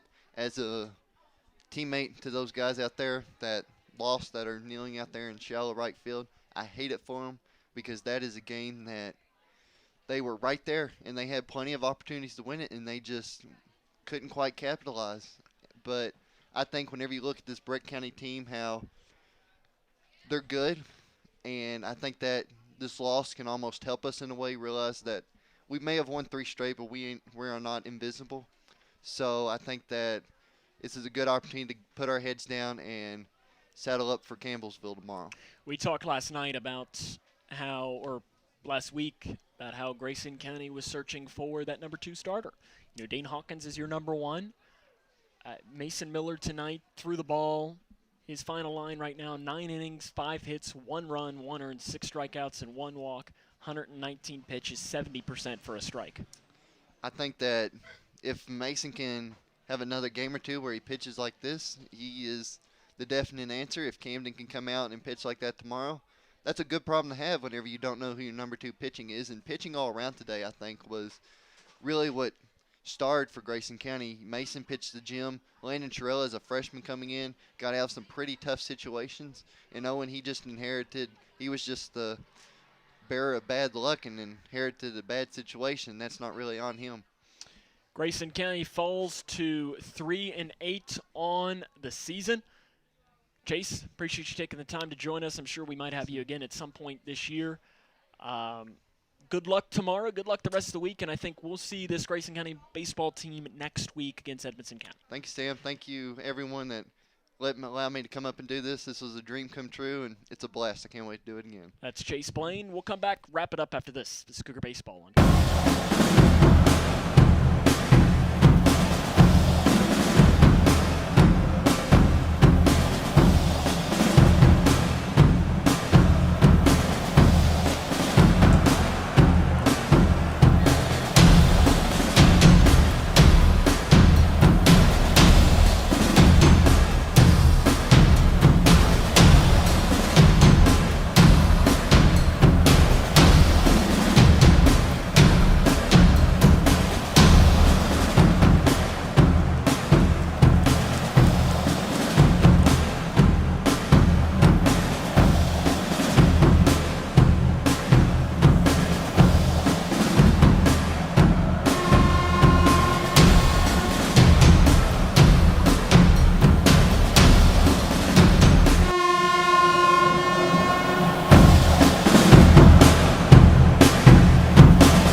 Grayson County falls tonight by a final score of 3-1 against Breckinridge County. The Tigers scored 2 runs in the top of the 12th inning to win this one.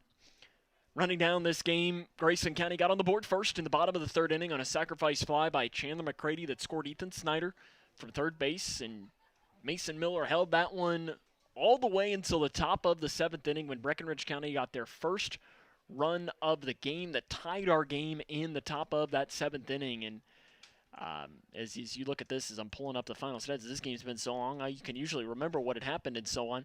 But it was a single and a double that scored the run there with 1 out in the inning.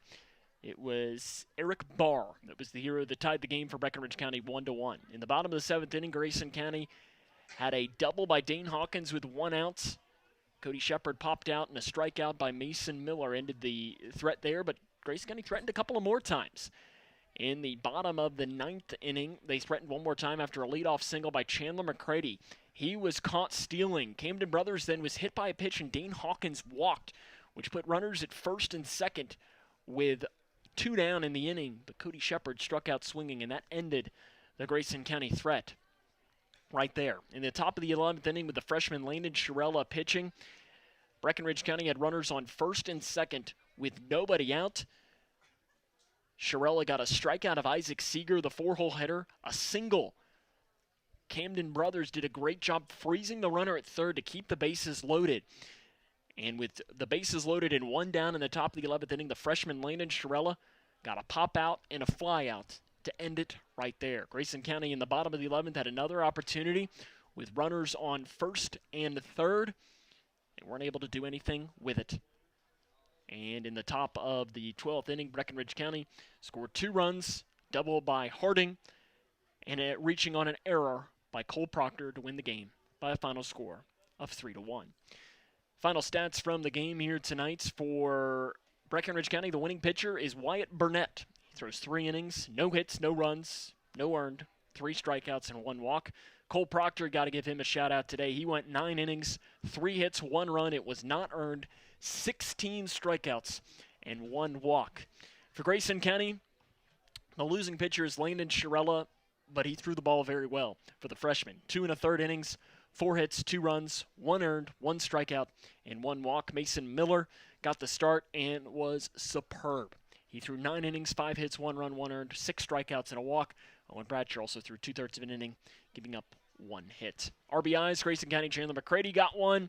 For Breckinridge County, Andrew Harding and Eric Barr got RBIs. Only 2 RBIs technically count, with the other run scoring on an error by the left fielder. The final line score from this game for Breckinridge County, 3 runs, 10 hits, 1 error. For Grayson County, 1 run, 3 hits, and 5 errors. So the final score tonight was Breckinridge County 3, Grayson County 1 in 12 innings. I want to thank the K105 Digital Productions crew for their hard work tonight. Cody Brock was your camera operator. Chase Blaine was your director and also your color analyst.